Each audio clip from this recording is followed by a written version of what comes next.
Me présenter, oui, très rapidement, simplement pour dire que, comme vous tous qui participez à cette visioconférence, je suis un étudiant de la vie, pourrait-on dire, un étudiant des enseignements ésotériques. Moi, à mon niveau, ceux auxquels je m'intéresse plus particulièrement, ce sont ceux de l'ésotérisme moderne et notamment de tout ce qui est le mouvement théosophique, avec des auteurs comme l'occultiste russe Elena Blavatsky, Elena Horwitz, l'ésotériste anglaise Alice Bailey, et puis l'ésotériste écossais Benjamin Creme. Donc, voilà, ce sont les principaux auteurs que j'étudie, même s'il y a d'autres auteurs, d'autres sources qui peuvent venir compléter tout cela, bien évidemment. C'est pas parce que moi j'étudie ces auteurs que bien de nombreux autres auteurs ne sont pas dignes d'intérêt pour étudier, pour apprendre, pour avoir matière à réflexion. Donc voilà, je pense que nous avons tous des sources livresques ou autres tout à fait dignes d'intérêt. Mais en tout cas, pour ce qui est de ma présentation, voilà les différentes sources auxquelles je vais me référer et qui nourrissent depuis quelques années déjà mes réflexions sur le sujet de l'ésotérisme, de l'être humain, de la vie, des lois de la vie, etc. Et donc, pour le sujet qui nous intéresse ce soir, donc, c'est celui du bien-être de l'être humain, avec deux prismes euh, qui vont avec, c'est celui de la purification des corps de l'être humain et l'évolution de sa conscience. Donc, comme vous le comprendrez à travers ce titre, on va étudier tout un ensemble de choses qui ont trait à l'être humain. Alors, bien évidemment, parler de bien-être de l'être humain, ça peut déjà, rien qu'en soi, renvoyer à beaucoup d'idées. Euh, l'être humain ordinaire que nous connaissons, que nous sommes, que nous croisons dans la rue, naturellement, est à la recherche d'un bien-être. La chose est naturelle et légitime. Hein, on préfère tous se sentir bien plutôt que se sentir mal. Et lorsque justement nous sommes dans cette posture mal, mauvaise, eh bien, nous sommes en recherche, en quête eh bien, de changer cet état d'être de façon à retrouver un certain bien-être. Mais nous pouvons aussi faire le constat que malheureusement, ce bien-être est toujours fugace, c'est toujours éphémère. Il n'est jamais durable. Il est quelque part assez périssable. Et donc, nous sommes tous entraînés, plus ou moins malgré nous, plus ou moins avec volontariat, justement, dans cette course effrénée vers un bien-être. Et donc, pour ce faire, eh bien, nous allons chercher à droite, à gauche, dans des activités, dans des lectures, dans des visioconférences, dans des conférences, dans des salons, dans des relations humaines, etc., dans notre travail, eh bien, nous allons rechercher des éléments qui, pensons-nous, vont participer justement à un équilibre, à l'équilibre de notre personne, à un bien-être général. Et malheureusement, nous constatons que eh bien, ça ne fonctionne pas forcément et que cette recherche effrénée de matériaux pour construire ce bien-être que nous recherchons à l'extérieur de nous-mêmes eh bien, est une impasse.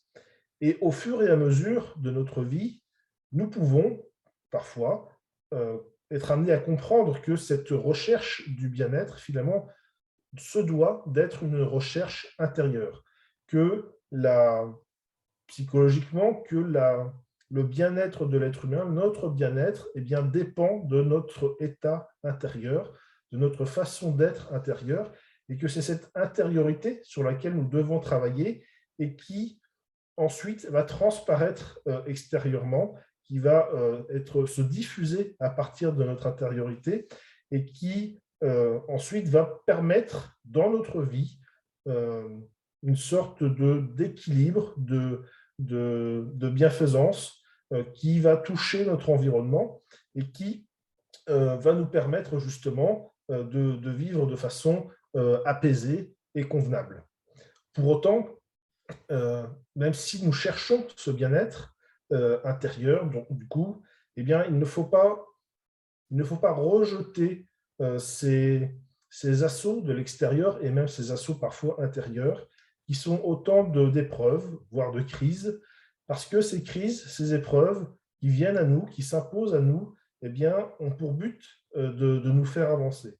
Et il faut avoir conscience que la vie qui nous dépasse, est intelligente en elle-même, a en elle-même une intelligence, et elle nous met toujours face à nous, devant nous, les épreuves que nous sommes à même de triompher, de traverser la tête haute, et de façon à en apprendre quelque chose, et toujours de pouvoir s'élever et avancer grâce aux leçons que la vie met face à nous. Tout ce que nous produisons dans notre vie est le résultat de nos actions, c'est ce qu'on appelle le karma, la loi du karma, la loi de cause et d'effet. Et donc, non seulement nous produisons ces causes qui génèrent les conditions de notre vie, mais la vie en elle-même, justement aussi par ce karma, eh bien, vient mettre devant nous des opportunités. Il faut voir le karma non pas comme quelque chose de bon ou de mauvais, mais comme un faiseur d'opportunités. Et c'est en saisissant ces opportunités, en triomphant des difficultés, si on considère que ça en est des difficultés, eh bien, que nous allons pouvoir toujours monter une marche sur cet escalier qui nous mène à l'élévation spirituelle, et donc nous permet d'avancer toujours en ayant en soi un équilibre, un bien-être intérieur qui triomphe malgré tout des difficultés ou des opportunités extérieures. Donc simplement cette petite remarque préliminaire pour dire que, je résume ce que je viens de dire, que pour dire que cette recherche du bien-être ne doit pas être une recherche matérielle, une recherche extérieure, car c'est une recherche vaine, et que cette recherche, au contraire, doit être une démarche intérieure, une démarche spirituelle. Mais je pense que si vous êtes présent ce soir, c'est parce que vous en êtes déjà convaincu. Alors, parler du bien-être de l'être humain, c'est avant tout parler de l'être humain. L'être humain est un être complexe, et on va essayer de dépeindre quelque peu ce soir les différentes composantes de cet être humain.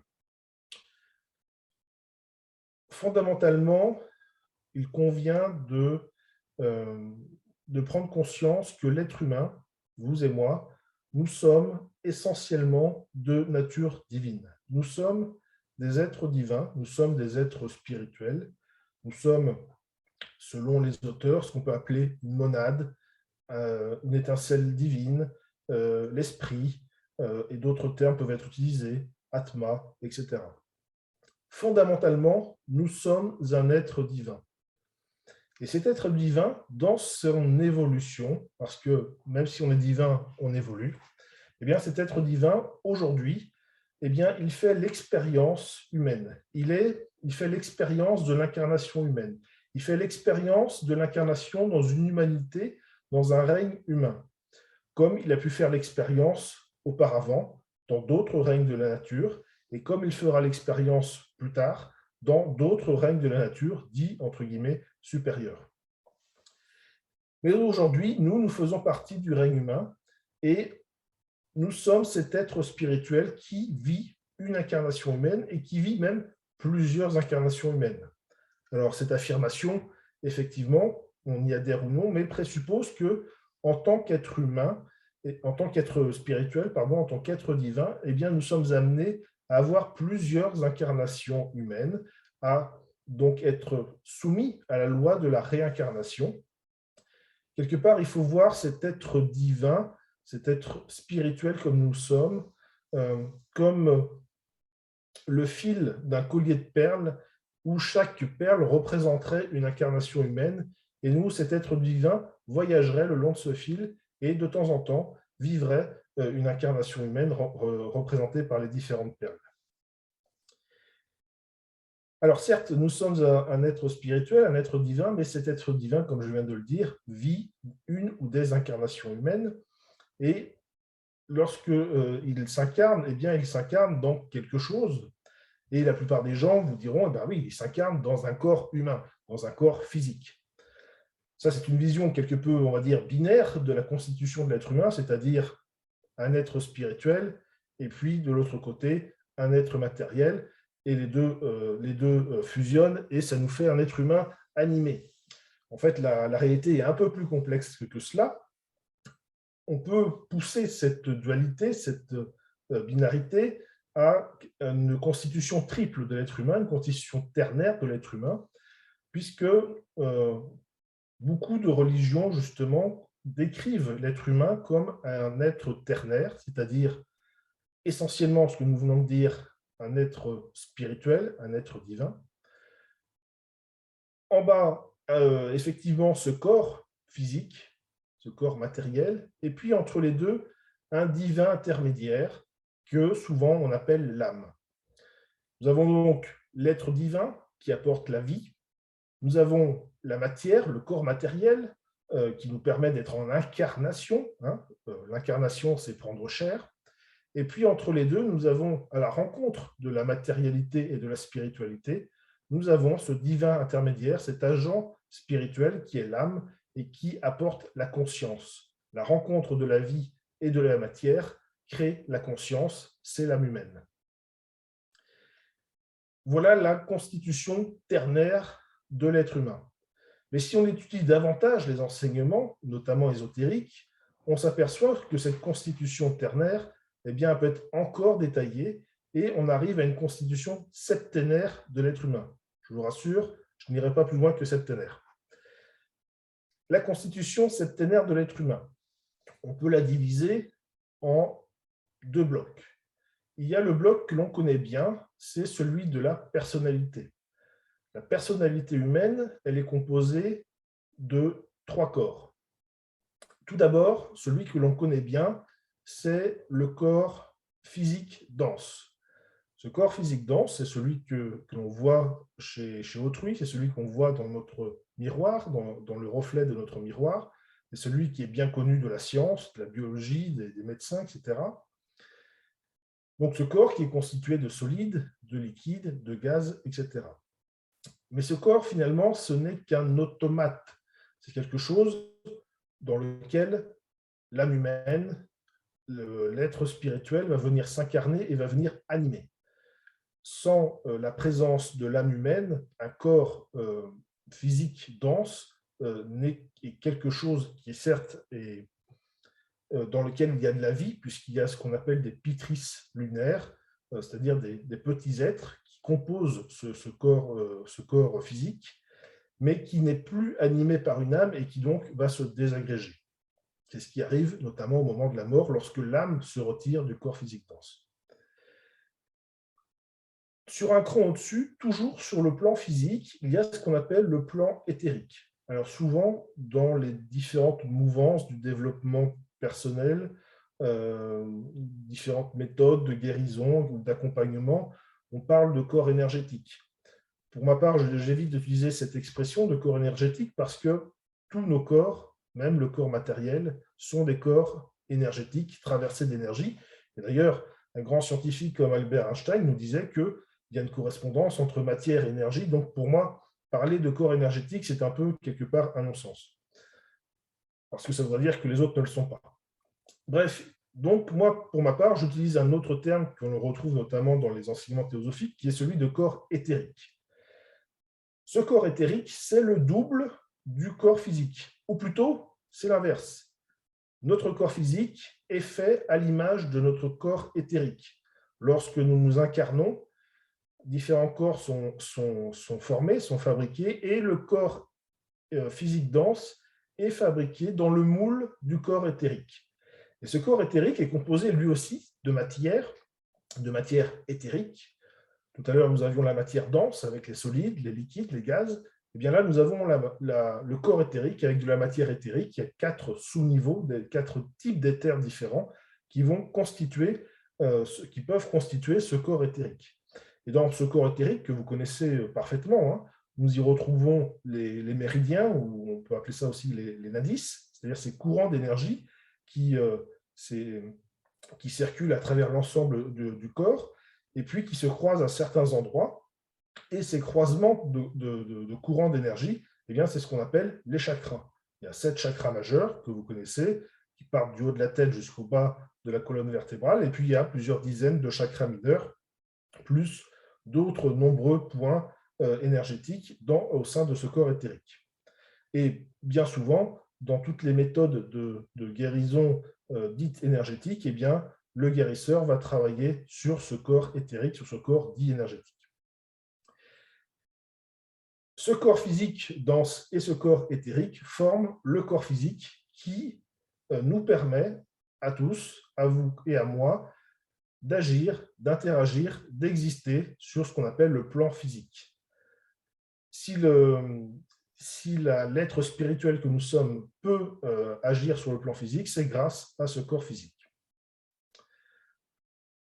La deuxième composante de notre personnalité, c'est le corps émotionnel.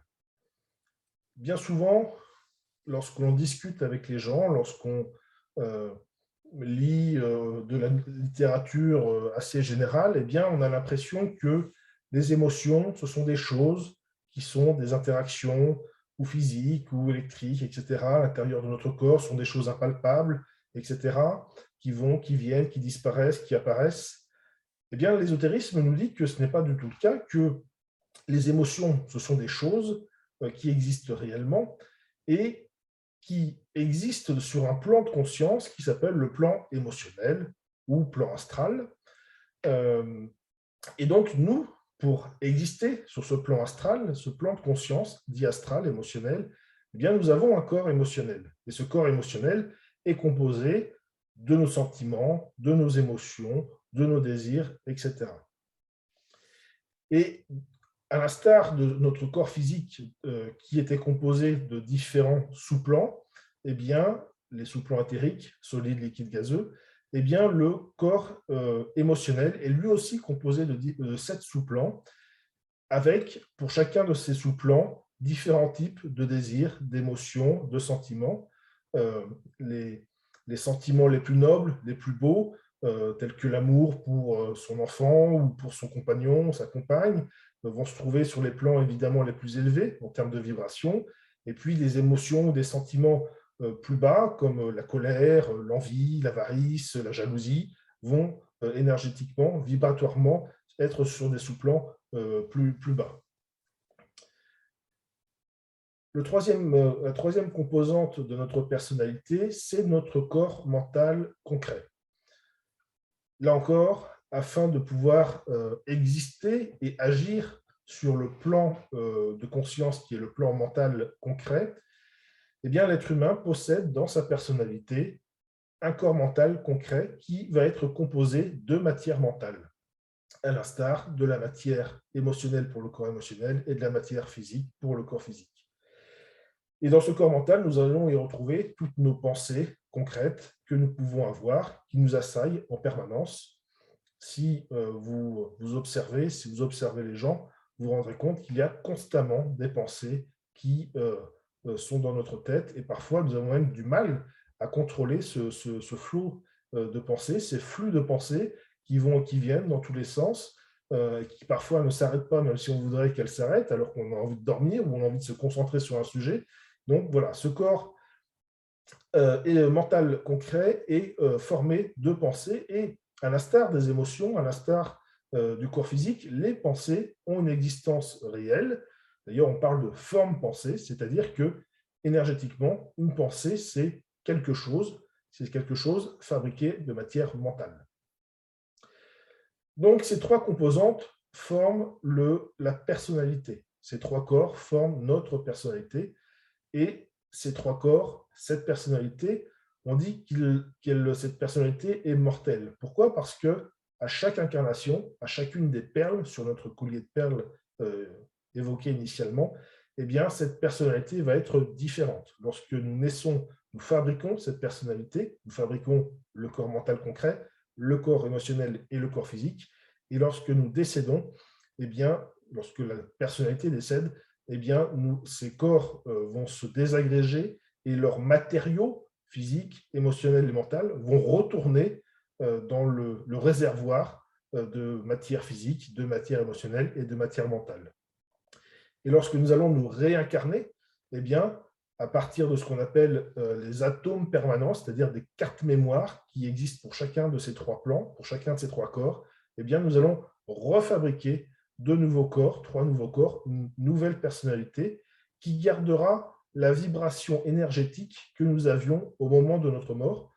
Pourquoi je précise cela? Parce que, et c'est assez rassurant finalement, lorsque nous nous réincarnons, nous repartons du point que nous avons laissé lors de l'incarnation précédente. Il n'y a pas de retour en arrière, il y a toujours une sauvegarde qui est faite après chaque décès de cette personnalité.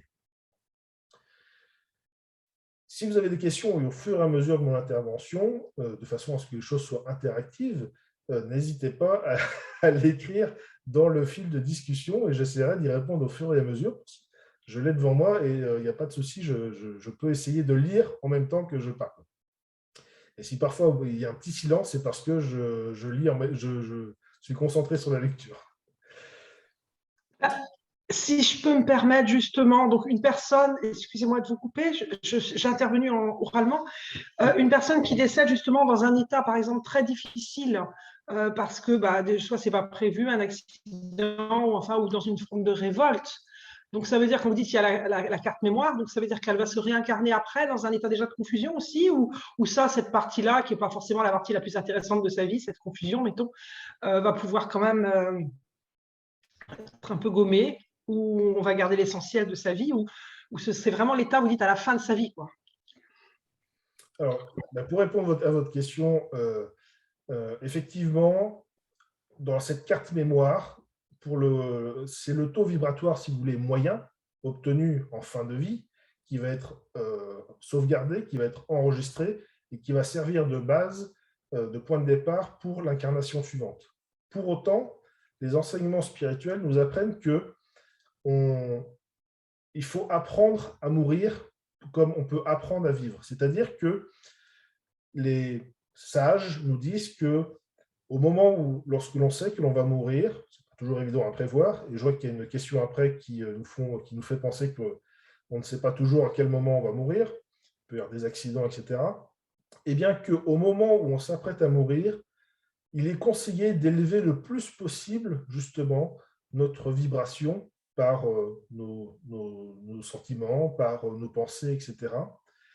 Mais non pas dans le but de se dire tiens, je vais enregistrer dans ma carte mémoire la vibration la plus haute possible pour pouvoir repartir sur des bonnes bases la prochaine fois, mais dans le but que lorsque l'on va décéder, eh bien, on va quitter tout d'abord le monde physique, en quittant, donc l'âme va quitter le corps physique, donc ça c'est fini, mais on va se retrouver donc avec une existence au niveau du plan émotionnel.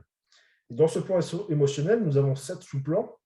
Et une personne qui décéderait justement avec des idées noires ou une perturbation, on va dire, d'ordre émotionnel, eh bien, au lieu de peut-être du coup se retrouver directement dans les sous-plans les plus hauts, eh bien, alors là où elle était peut-être habituellement, eh bien, va peut-être être dans des sous-plans un peu plus bas, entre guillemets toujours, et donc perdre un peu de temps dans cette existence émotionnelle, ce qu'on appelle le kama loka, c'est-à-dire le kama loka, c'est le loka, c'est lieu, et kama, c'est les émotions, les désirs. C'est ce qu'on retrouve dans Kama Sutra, par exemple, les aphorismes du désir. Et donc, le temps qu'on va passer dans ce lieu des émotions, ce plan émotionnel, eh bien, sera un peu plus allongé parce qu'il y aura un travail de purification qui devra se faire, alors que quelqu'un qui aura justement élevé, juste avant de mourir, au maximum ses vibrations, eh bien, gagnera peut-être un peu plus de temps et de travail à faire à ce moment-là. Mais globalement, nous avons une note clé à la fin de notre vie qui sera enregistrée et qui sera caractéristique de notre être global, et non pas simplement de la dernière pensée ou de la dernière émotion que nous avons eue juste avant d'expirer. Il y a une question de Dominique qui me demande si les terroristes qui se font exploser reviennent avec quoi? Alors, je ne suis pas sûr de comprendre le fond de la question. Parce que reviennent avec quoi? Ça veut dire quoi? Ils reviennent avec quelle carte mémoire? Qu'est-ce qu'ils ont enregistré avant de partir? Le problème de la question, c'est qu'il y a plusieurs réponses qui peuvent être apportées. Un terroriste qui se fait exploser, en général, c'est quelqu'un qui va être, souvent, pas toujours, être influencé par un certain type d'énergie. Souvent, c'est une énergie du sixième rayon, c'est-à-dire une énergie d'idéalisme, de dévotion à une idéologie. Et il y a deux façons très opposées de réagir à ce type d'énergie. C'est soit être un saint, nos grands saints qui étaient souvent des mystiques, qui dédiaient leur vie à une divinité ou à autre chose, ou des gens qui se battent pour des grandes causes, la liberté, l'égalité, etc. Et puis, effectivement, il y a une autre façon de réagir à ce type d'énergie, c'est justement les terroristes ou les gens qui sont complètement dédiés à une idéologie qu'on peut considérer comme bonne ou mauvaise, selon son point de vue, et qui sont tellement convaincus du bien fondé de cette idéologie qu'ils veulent l'imposer aux autres. Et parfois, s'ils n'arrivent pas à l'imposer légalement ou par un débat d'idées, eh bien, en viennent à l'utilisation de la violence. Ces terroristes, ça peut être des gens extrêmement ordinaires, comme des gens très bien qu'on rencontre dans la rue. Ça peut être des gens aussi un peu plus évolués que la moyenne, qui se battent justement pour défendre une idéologie qu'ils considèrent comme juste et bonne. Et de ce point de vue, l'utilisation de la violence va leur créer un karma qu'on peut, nous, en tant qu'êtres humains, qualifier de négatif, même si du point de vue d'une loi universelle, positif, négatif, ça n'existe pas. Simplement, lorsqu'ils vont revenir, il faudra qu'ils liquident ce que nous, on appelle un mauvais karma, c'est-à-dire qu'ils seront mis face à des opportunités de vie pour réparer le mal qu'ils ont pu causer. Parce qu'il y a une grande loi dans l'univers, une autre, il y en a plein, qui est que l'être humain doit cultiver l'innocuité. On ne doit pas faire de mal à autrui. Ce n'est pas facile, mais il faut y travailler, il faut y tendre. Et donc, un terroriste qui se fait exploser et qui, je l'imagine, en creusant un peu la question, qui donc se fait exploser avec des innocents autour, eh bien, va se créer ce karma qu'il devra résorber dans des incarnations suivantes. Mais à l'instar de n'importe quelle autre personne, sera enregistré dans ses cartes mémoire le taux vibratoire qui est le sien, peu importe la démarche qui a causé le décès de ce terroriste. Ce qui est enregistré dans cette carte mémoire, c'est vraiment la vibration, le taux vibratoire qui résume l'individu au moment de sa mort. Ce n'est pas la façon dont on va mourir, ce n'est pas, comme je le disais, la dernière pensée ou la dernière émotion qui va nous traverser la tête ou le corps. Je vois que la mort est un sujet qui vous passionne. Il faudra refaire une visioconférence sur le sujet. Est-ce qu'au moment de la mort, pour une personne qui n'est pas informée de cette connaissance de la montée vibratoire, peut-elle quand même avoir cette montée, même imparfaite, due à un aspect inné? Je ne sais pas si je suis clair. Pas totalement, Christine, je te l'avoue. Je vais relire la question pour être sûr. Sauf si vous l'explicitez vous-même. Vous m'entendez? Oui, je vous entends. C'était bon. Là, on est en train de discuter de quelque chose qui sont exposés par les ésotéristes. Oui. Pour les personnes qui n'ont pas ces connaissances-là, elles vont mourir quand même. Hein. Est-ce que malgré tout, c'était, je ne veux pas être claire non plus à l'oral, c'était plus au moment de la mort, est-ce que cette connaissance qu'elles n'ont pas acquise, qui ne leur a pas été transmise, est-ce que quand même il va y avoir cette poussée malgré tout pour qu'elles puissent s'élever? Ou alors, si ce n'est pas le cas, est-ce que c'est ça qui explique qu'il y a des gens qui restent beaucoup dans l'astral après la mort? Alors, du coup, j'ai compris la question, merci. Il ne s'agit pas uniquement de connaissances ésotériques. Ce que je vous dis là par rapport à ce taux vibratoire, le fait d'apprendre à mourir, ce n'est pas simplement expliqué dans l'ésotérisme, c'est expliqué aussi dans la plupart des religions, notamment les religions orientales. Et d'ailleurs, essentiellement les religions orientales. Parce que les religions orientales, justement, ont cette croyance en la réincarnation, alors que la plupart des religions occidentales considèrent qu'il y a un paradis derrière. Par exemple, pour un chrétien qui a un paradis ou un enfer, peu importe, mais si on est dans ce paradis, il va y avoir une notion de résurrection un jour. Donc, si vous voulez, le fait de la notion de progrès spirituel n'est pas forcément très pertinente de ce point de vue-là. Et donc, la question des vibrations ne l'est encore moins. Par contre, dans les religions accréditant l'idée de la réincarnation, eh bien, les enseignements religieux, et donc, qui sont suivis par des millions de gens dans le monde, eh bien, ont souvent cette connaissance de la montée, cette importance de savoir bien mourir, entre guillemets. Pour autant, même si on n'a aucune connaissance de cela,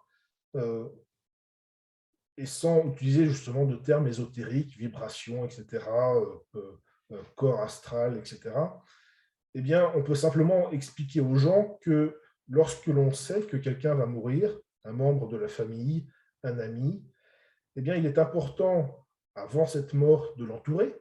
Et l'entourer, ce n'est pas simplement être présent, c'est aussi lui exprimer notre amour, être présent pour lui, discuter, etc. Pourquoi pas plaisanter si c'est possible. Bref, mettre cette personne dans quelque chose de positif. Et puis, lorsque la mort intervient, il y a un conseil qui est donné, c'est-à-dire de laisser le mort au calme. Souvent, alors ça peut paraître terrible de ce que je veux dire, mais souvent les gens, et c'est bien naturel, ont le cœur brisé, sont tristes, etc. Mais finalement, cette peine qui est tout à fait naturelle et légitime, eh bien, ne va pas forcément aider le défunt à poursuivre sa route. Et donc, il peut être préférable, mais ça, c'est un choix individuel, c'est le choix de chacun. Eh bien, finalement, au moment où la personne décède, c'est de finalement soit continuer à l'entourer et d'amour, de façon à lui comme donner un tremplin pour la suite, ou alors, si le moment est trop difficile, eh bien, finalement, c'est peut-être de quitter la pièce pour que les choses se fassent. Et puis, comme c'est bien naturel et bien humain, de pleurer finalement quelque part dans le secret de son corps cette personne disparue. Mais ce que je veux dire, c'est que sans parler d'ésotérisme ou de religion, l'accompagnement des mourants est quelque chose d'important et on peut très utilement les aider par notre présence, par notre amour, par les prières également, par des pensées positives. On pourrait en parler tout à l'heure, au niveau du plan du corps mental, on parlait de pensée, et donc il existe le pouvoir de la pensée. Lorsque vous émettez une pensée, cette pensée, suivant si vous la nourrissez fortement en énergie, eh bien, elle a une existence, on parle de forme pensée, et elle a un pouvoir derrière. Beaucoup de guérisseurs utilisent justement le pouvoir créateur de la pensée pour soigner les gens. D'autres ont utilisé le pouvoir de la pensée, des grands intellectuels, des meneurs d'hommes, ou je ne sais quoi, ou des scientifiques, pour créer des choses, pour créer une nouvelle civilisation, pour créer un mouvement, pour créer une organisation humaine, etc. La pensée a un véritable pouvoir. Et donc, si vous êtes là à côté de cette personne en train de mourir ou qui vient de mourir, vous pouvez aussi l'accompagner par vos pensées. Après, à vous de choisir le contenu de ces pensées, mais toujours quelque chose qui va aider cette personne à s'élever et l'accompagner, la pousser justement vers cette, entre guillemets, élévation et ce nouveau voyage qui s'ouvre à elle. Après, quel que soit le choix qui est fait par ces accompagnants, par cet entourage, de toute façon, la personne se trouvera selon son degré spirituel sur le plan émotionnel, sur le plan astral, et suivant son degré d'élévation spirituelle, eh bien, il y restera plus ou moins longtemps, mais ça, après, c'est son travail à elle, c'est sa vie à elle, c'est à elle de gérer ça. Et puis, comme c'est décrit dans un certain nombre d'ouvrages ou de témoignages, notamment ceux qui ont vécu des expériences de mort imminente, eh bien, l'autre côté du voile, il y a des personnes, des êtres qui sont là pour accueillir ces mourants et leur dire, ben voilà, maintenant vous êtes décédés et voilà comment ça se passe aujourd'hui. La cantine, c'est là-bas, la piste de danse, c'est là-bas, et bienvenue à vous. Et ces gens, lorsque justement font des expériences de mort imminente, lorsqu'elles reviennent, puisque c'est quelque chose du coup qui n'est pas définitif, lorsqu'elles reviennent, ben, elles nous disent, mais là-bas, l'autre côté du voile, c'était merveilleux. C'était cocktail à volonté. Et ici, c'est cher. Bon, eh bien, et du coup, je plaisante bien évidemment, mais là-bas, elles étaient dans un sentiment de plénitude très profond et quelque part, elles sont presque déçues de revenir. Mais pour autant, elles reviennent et bien souvent, ces personnes qui ont vécu des expériences de mort imminente, eh bien, voient leur vie complètement changer.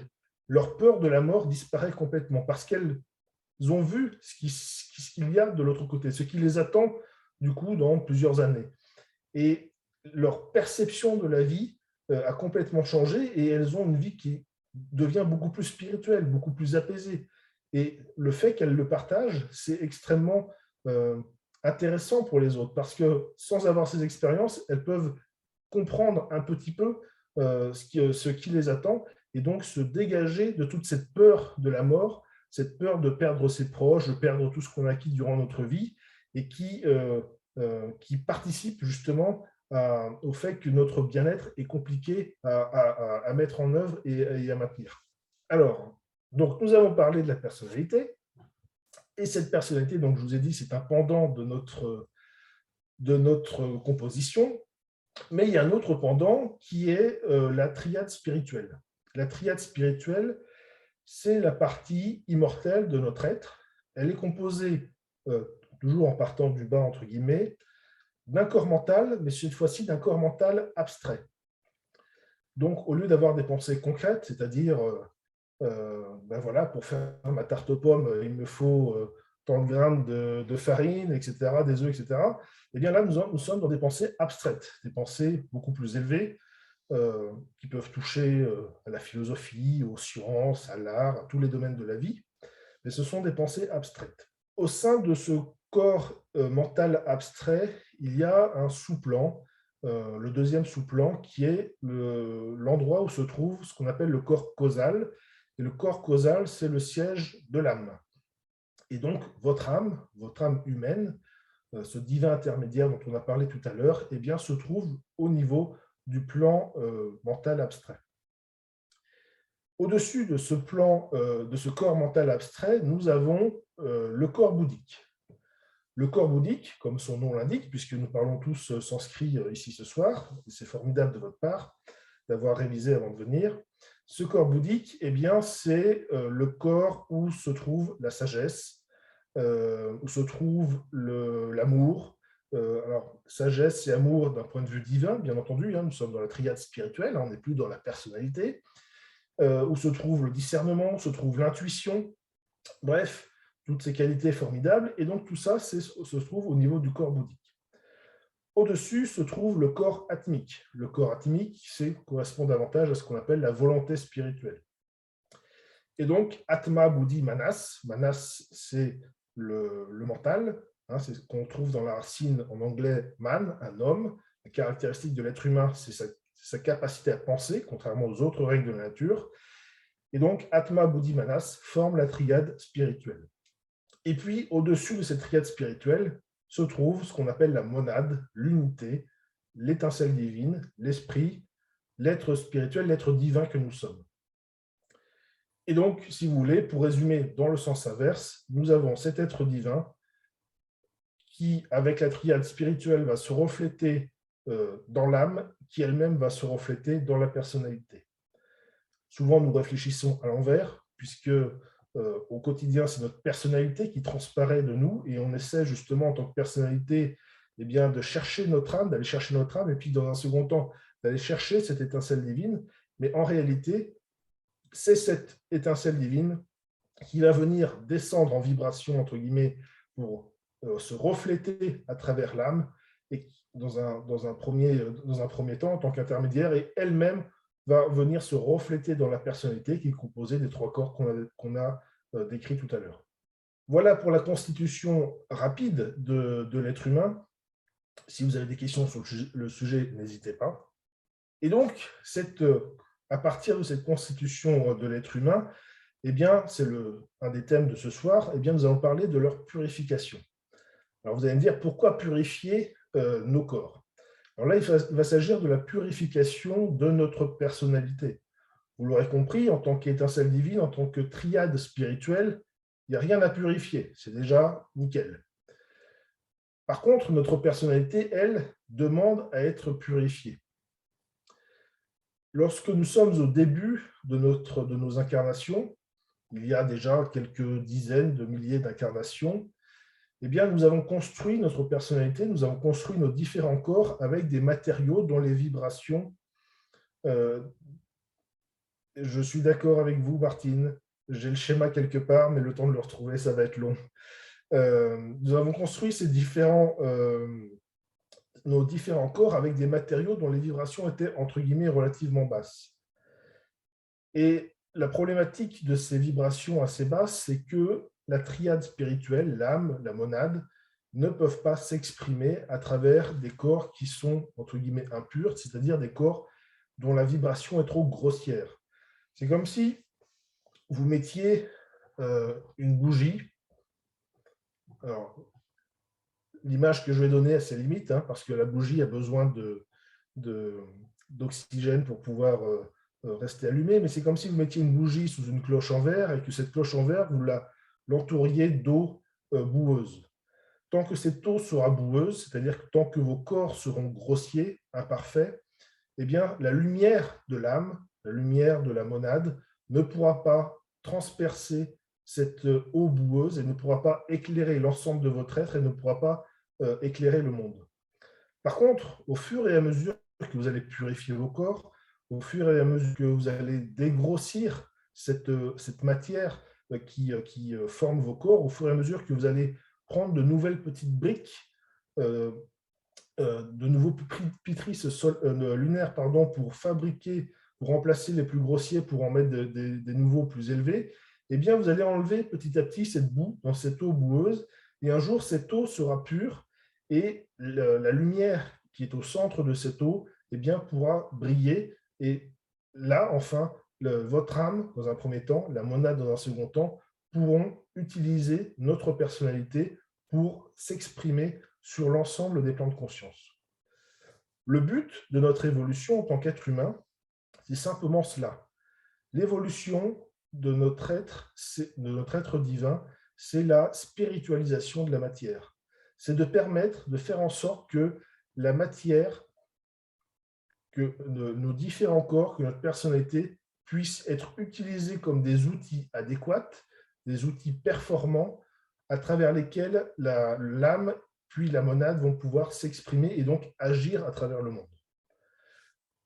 Lorsque nous aurons réussi cela, lorsque l'âme dans un premier temps, puis la monade, l'étincelle divine dans un second temps, pourront s'exprimer à travers notre personnalité, lorsque cette personnalité sera devenue un outil pour cette âme et cette monade, eh bien nous deviendrons ce qu'on appelle des initiés dans un premier temps, puis des maîtres de sagesse, c'est-à-dire des êtres humains qui auront fini leur évolution spirituelle au sein du règne humain et qui poursuivront leur évolution sur un règne supérieur de la nature, qu'on peut appeler le royaume de cieux, le royaume divin, le règne angélique, peu importe le terme, mais en tout cas qui est un règne spirituel supérieur à celui du règne humain.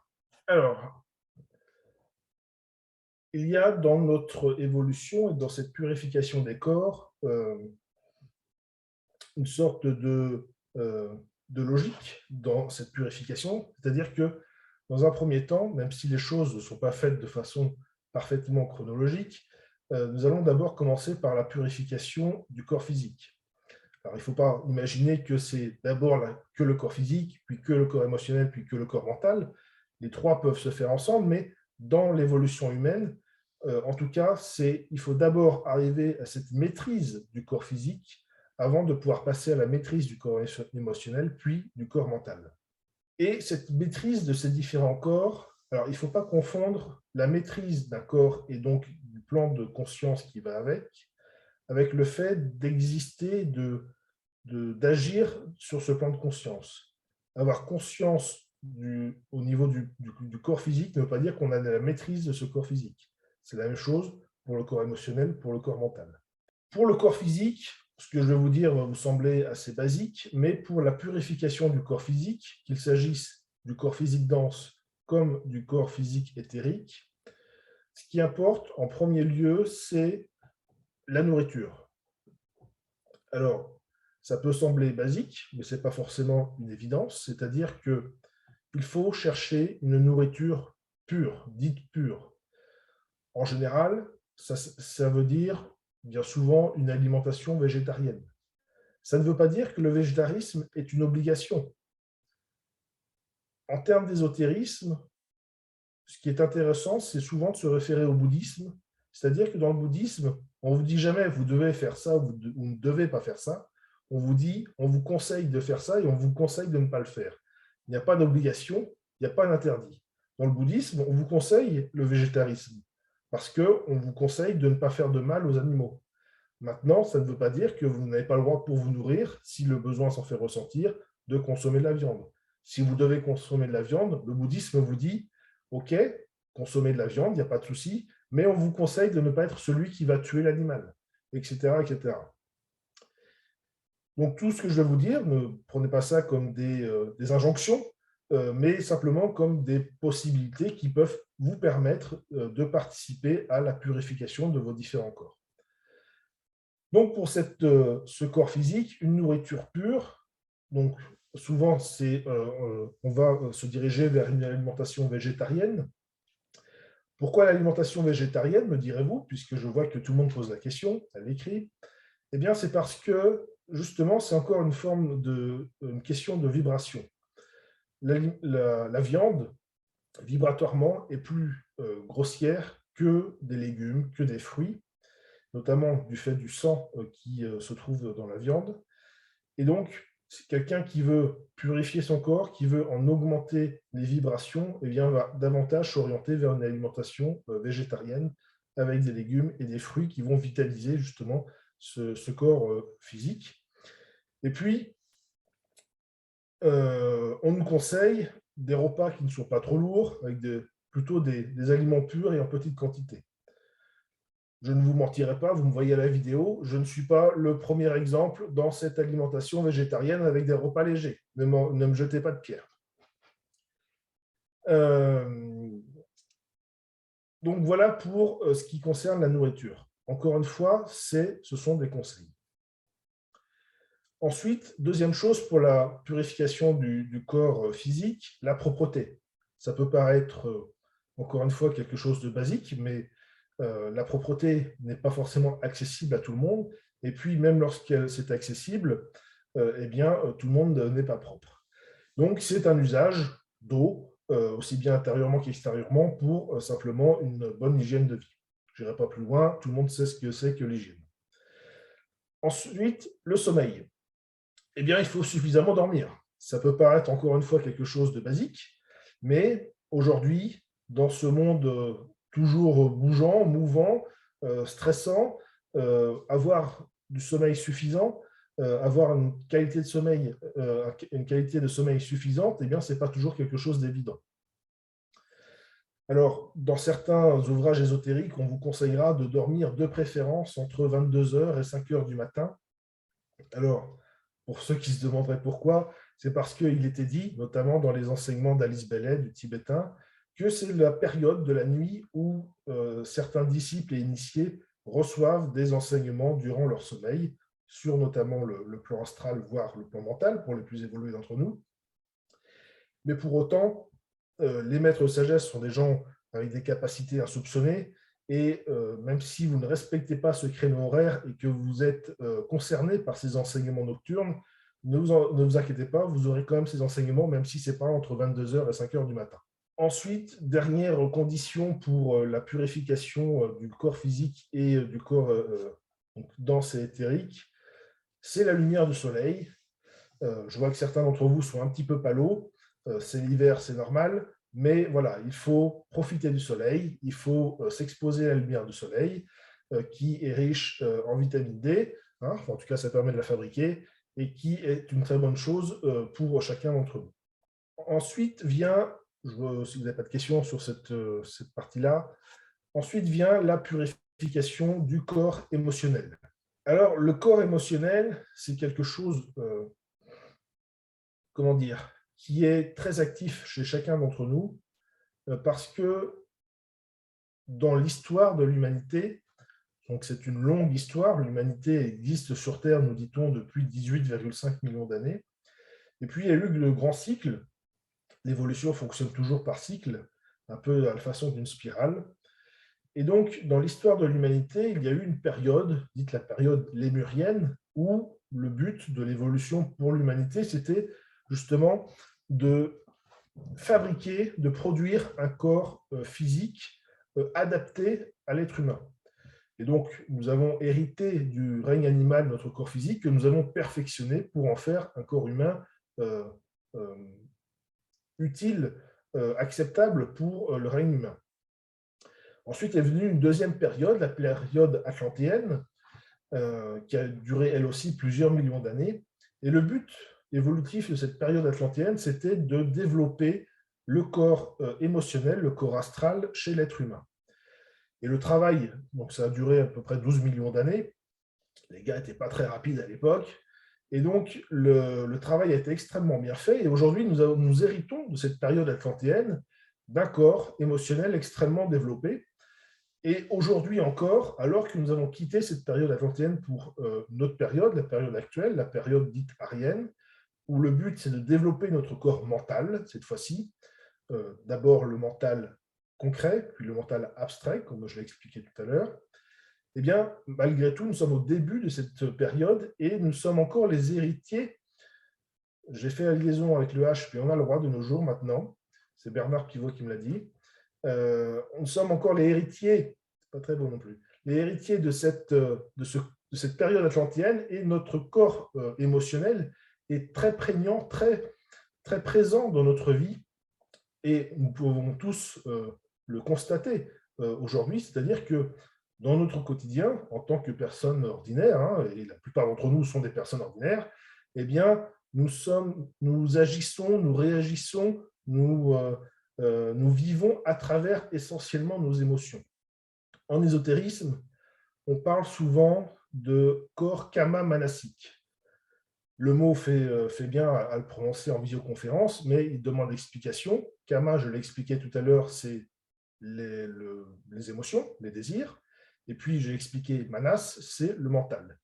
Eh bien, l'expression de corps kama manasique, c'est simplement pour dire que aujourd'hui, même lorsque l'on pense, lorsqu'on estime penser, lorsque nous avons des pensées, souvent concrètes, eh bien, elles sont toujours colorées malgré tout par nos émotions, par nos sentiments, par nos désirs.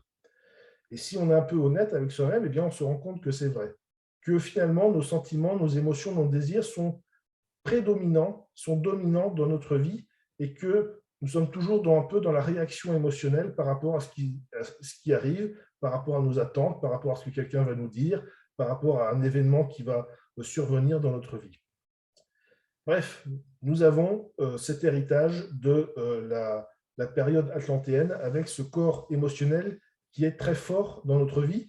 Et c'est pour ça d'ailleurs que la purification de ce corps émotionnel et la maîtrise de ce corps émotionnel est certainement dans notre processus évolutif l'effort le plus difficile à produire, plus que la maîtrise de notre corps physique et plus tard la maîtrise du corps mental, etc. Et nous n'avons pas encore parlé, mais il y a dans notre processus évolutif ce qu'on appelle des initiations, des crises spirituelles, et ce qu'on appelle la seconde initiation, la première correspondant à la maîtrise du corps physique, la seconde initiation, celle qui correspond à la maîtrise du corps émotionnel, est, dit-on justement, pour la plupart d'entre nous, celle qui sera ou qui a été, je ne sais pas où vous en êtes, la plus difficile à obtenir. Donc, la purification du corps émotionnel. Alors, ce corps émotionnel, encore une fois, moi, ce que je vais vous donner, ce sont des grandes lignes, des conseils. N'attendez pas de moi ce soir, en 1h30, que je vous dise pour Christine, ça sera telle méthode, pour Martine, ça sera telle méthode, et vous me direz dans une semaine où vous en êtes. Okay ? Donc, moi, je vous donne des grandes lignes. Après, à vous d'adapter ça à vos vies, à vous de trouver peut-être des méthodes. Dominique disait qu'il était dans le développement personnel, etc. Peut-être il y a chez Dominique, chez d'autres, des méthodes qui pourraient vous convenir pour vous accompagner dans cette évolution spirituelle. Maintenant, je vais quand même faire une petite précision puisque j'évoquais ces différentes méthodes.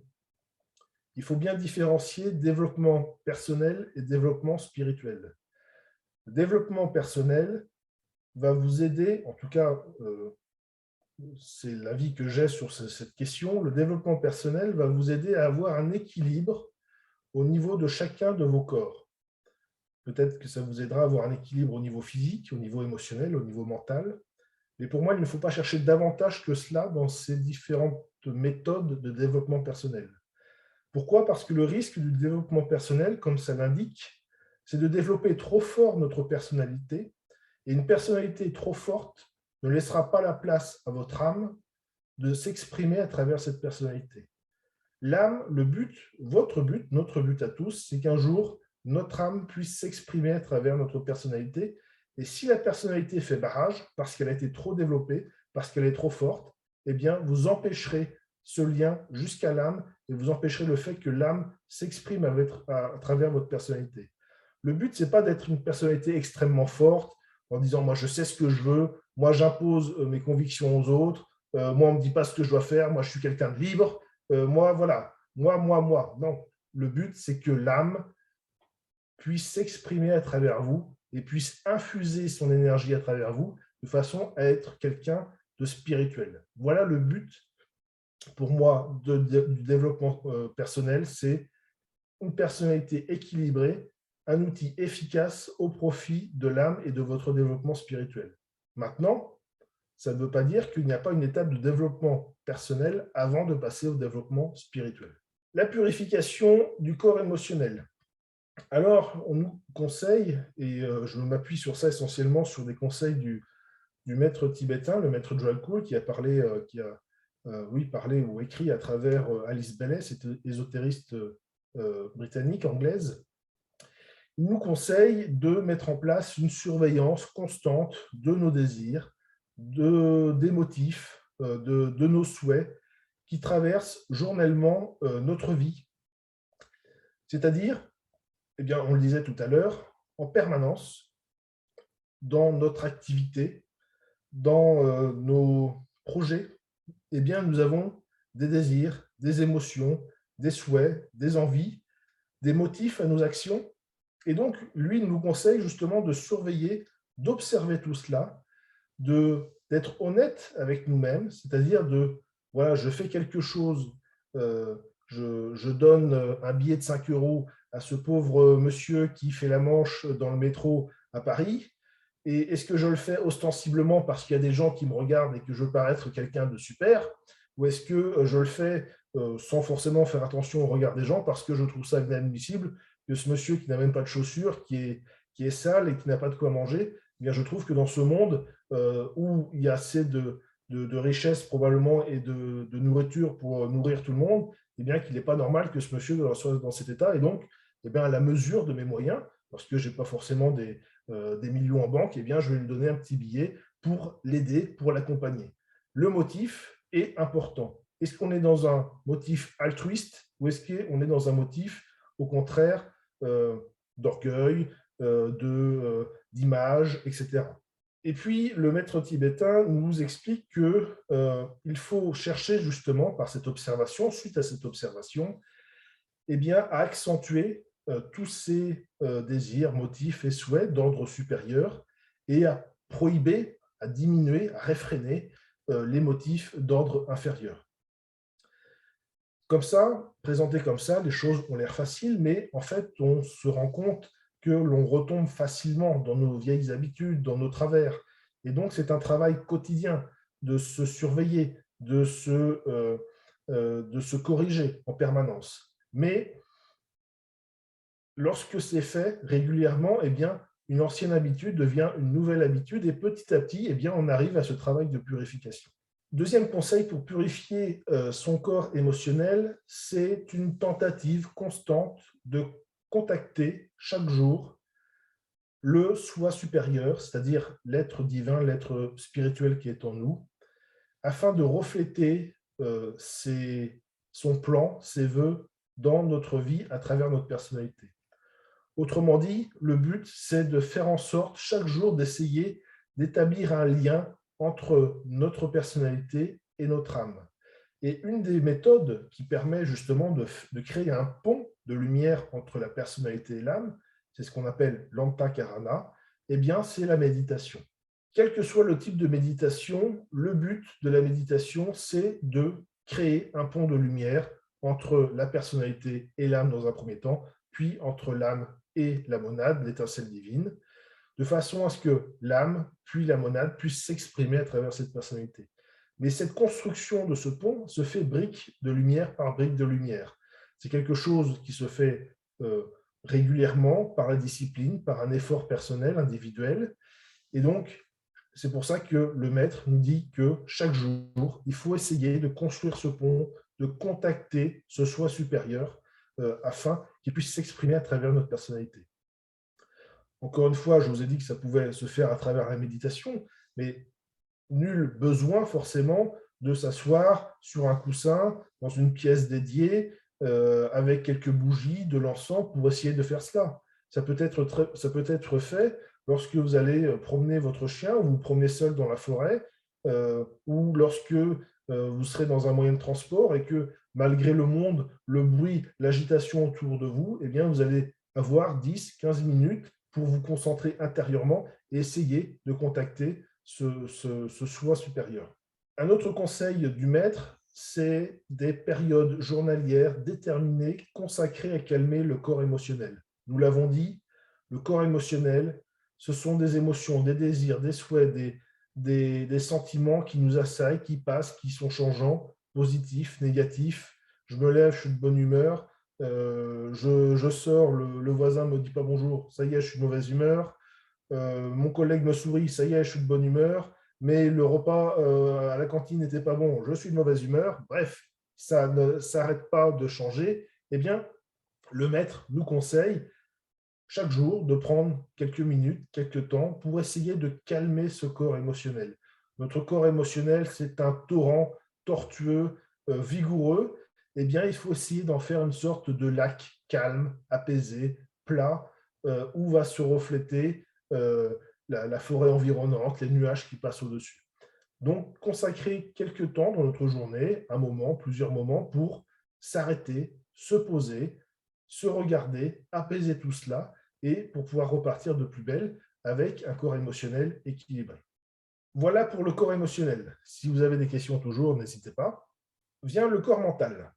Alors, je profite d'une question qui m'a été posée hier, parce que hier, j'ai fait une autre visioconférence et le sujet n'était pas le même, mais on m'a quand même posé la question de comment développer son corps mental. Et la question était intéressante parce que c'est l'intérêt de vos questions, parce que moi, certes, je vous parle, mais lorsque vous me posez des questions, ça nourrit mes réflexions.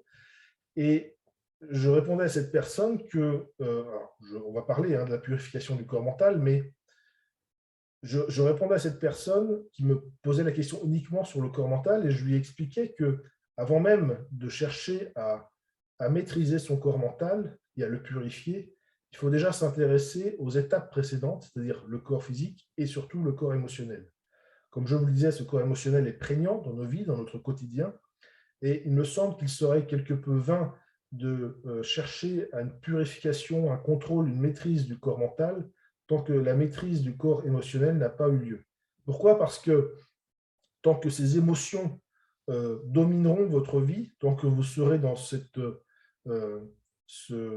corps kama manasique dont on a parlé, eh bien, ça sera compliqué de développer un corps mental purifié et de le maîtriser. Tant que vos émotions seront une barrière entre vous et votre mental, ça sera compliqué de vous attaquer justement à cette purification du corps mental. Alors, les conseils pour la purification du corps mental, c'est tout d'abord le maître nous parle d'un dur travail de discernement. Et il nous parle de penser clair, de penser clairement. Il nous invite à penser clairement.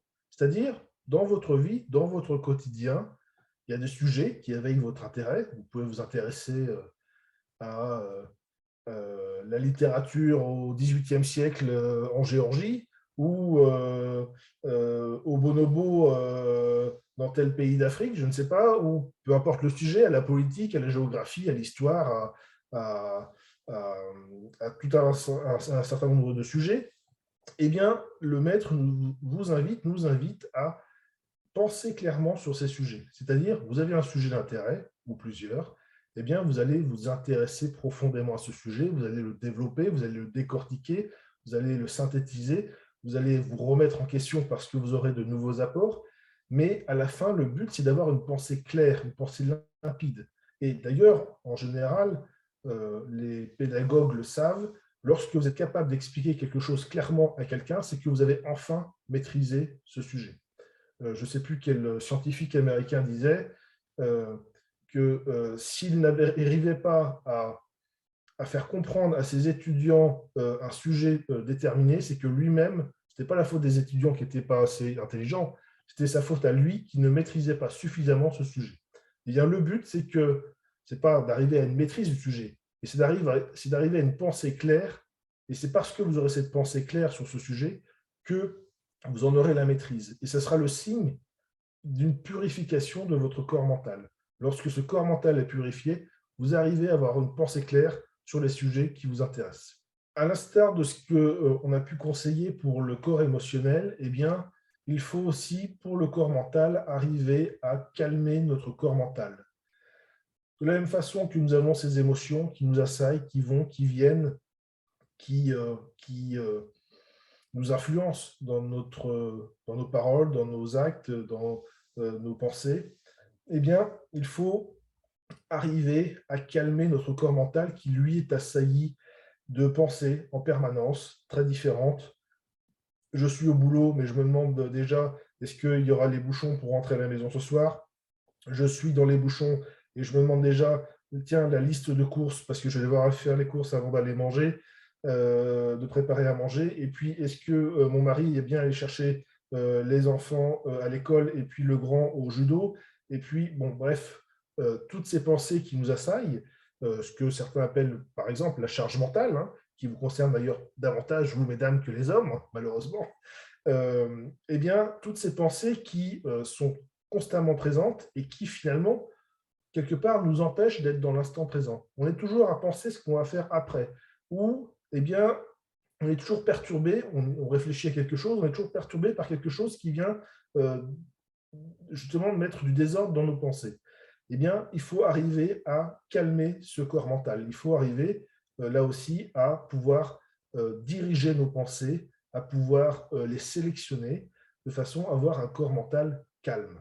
Le but de ce corps mental calme, comme de ce corps émotionnel calme, c'est d'en faire des réceptacles, des récepteurs pour les idées supérieures, les émotions, ce n'est pas le bon terme, mais les qualités supérieures. Tout à l'heure, nous parlions du corps bouddhique, caractérisé par la sagesse, par l'amour, par l'intuition. Bien, si on veut que ce corps bouddhique puisse se refléter dans notre personnalité, il faut un corps émotionnel calme et purifié. Le corps bouddhique, dans notre personnalité, s'exprime à travers notre corps émotionnel. Et notre corps mental supérieur va s'exprimer à travers notre corps mental inférieur.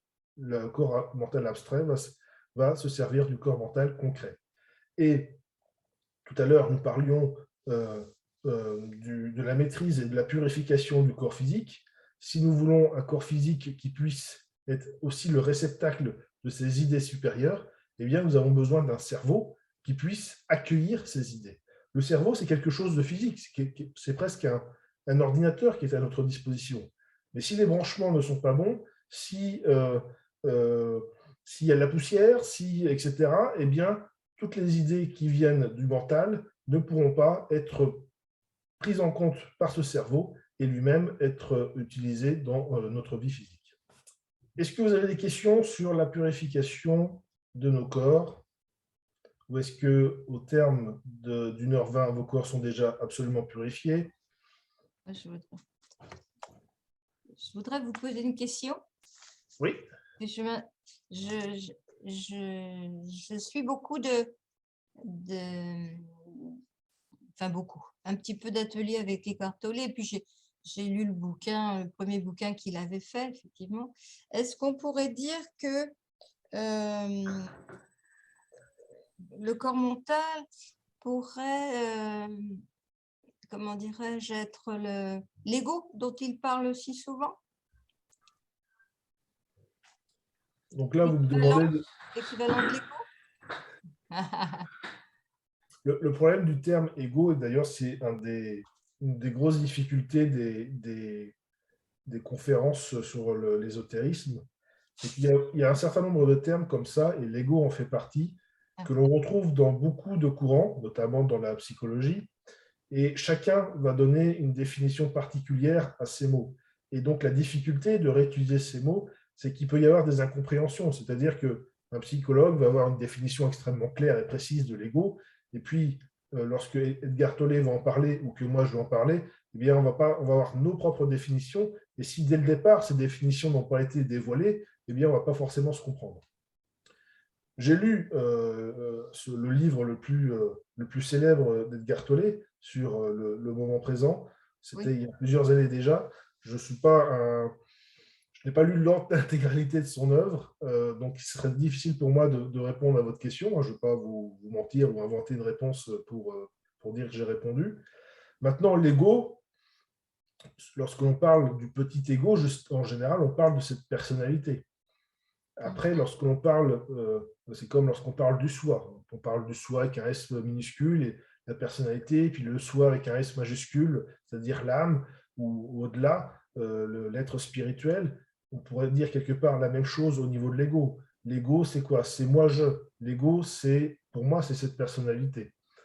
Donc, par rapport à Edgar Tolle, je ne connais pas suffisamment pour vous donner une réponse pertinente. Maintenant, certainement qu'il fait référence à cette personnalité.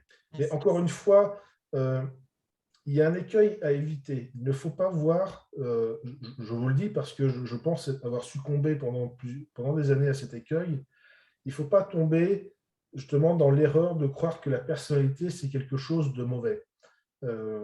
En lisant différents livres, on pourrait justement avoir tendance à vouloir opposer cette personnalité imparfaite qui nous conduit à faire des erreurs, à faire de mauvaises choses, alors que de l'autre côté, il y a cette âme ou cet être spirituel, lui qui est parfait et qui cherche à s'imposer cette personnalité qui résiste et qui a un combat entre les deux.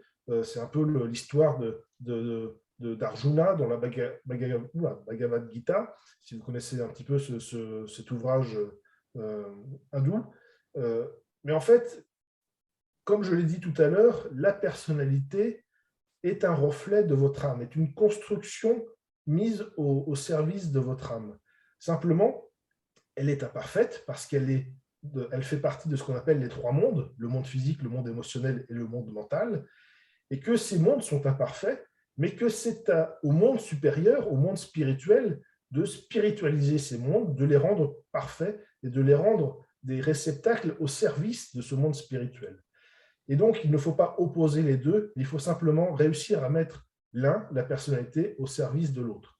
C'est un combat intérieur, un combat difficile, qui demande discipline, qui demande effort, qui demande de nombreuses incarnations, mais il faut bien arriver à comprendre que à la fin, nous avons une coopération pleine et entière de la personnalité au profit de l'âme, de l'être spirituel. Donc voilà, il ne s'agit pas de dire où le méchant ou le vilain ego, il s'agit de dire comment je peux travailler sur cet ego pour qu'il puisse être un bon serviteur pour l'être spirituel que je suis fondamentalement. Oui. Merci. Est-ce qu'il y a d'autres questions sur cette purification? Est-ce que vous voulez qu'on aborde le sujet de l'évolution humaine? Oui, moi je voudrais bien poser une question sur le corps physique, mental, émotionnel que vous avez détaillé. Sur la synchronisation des trois corps, émotionnel, mental, physique. Oui.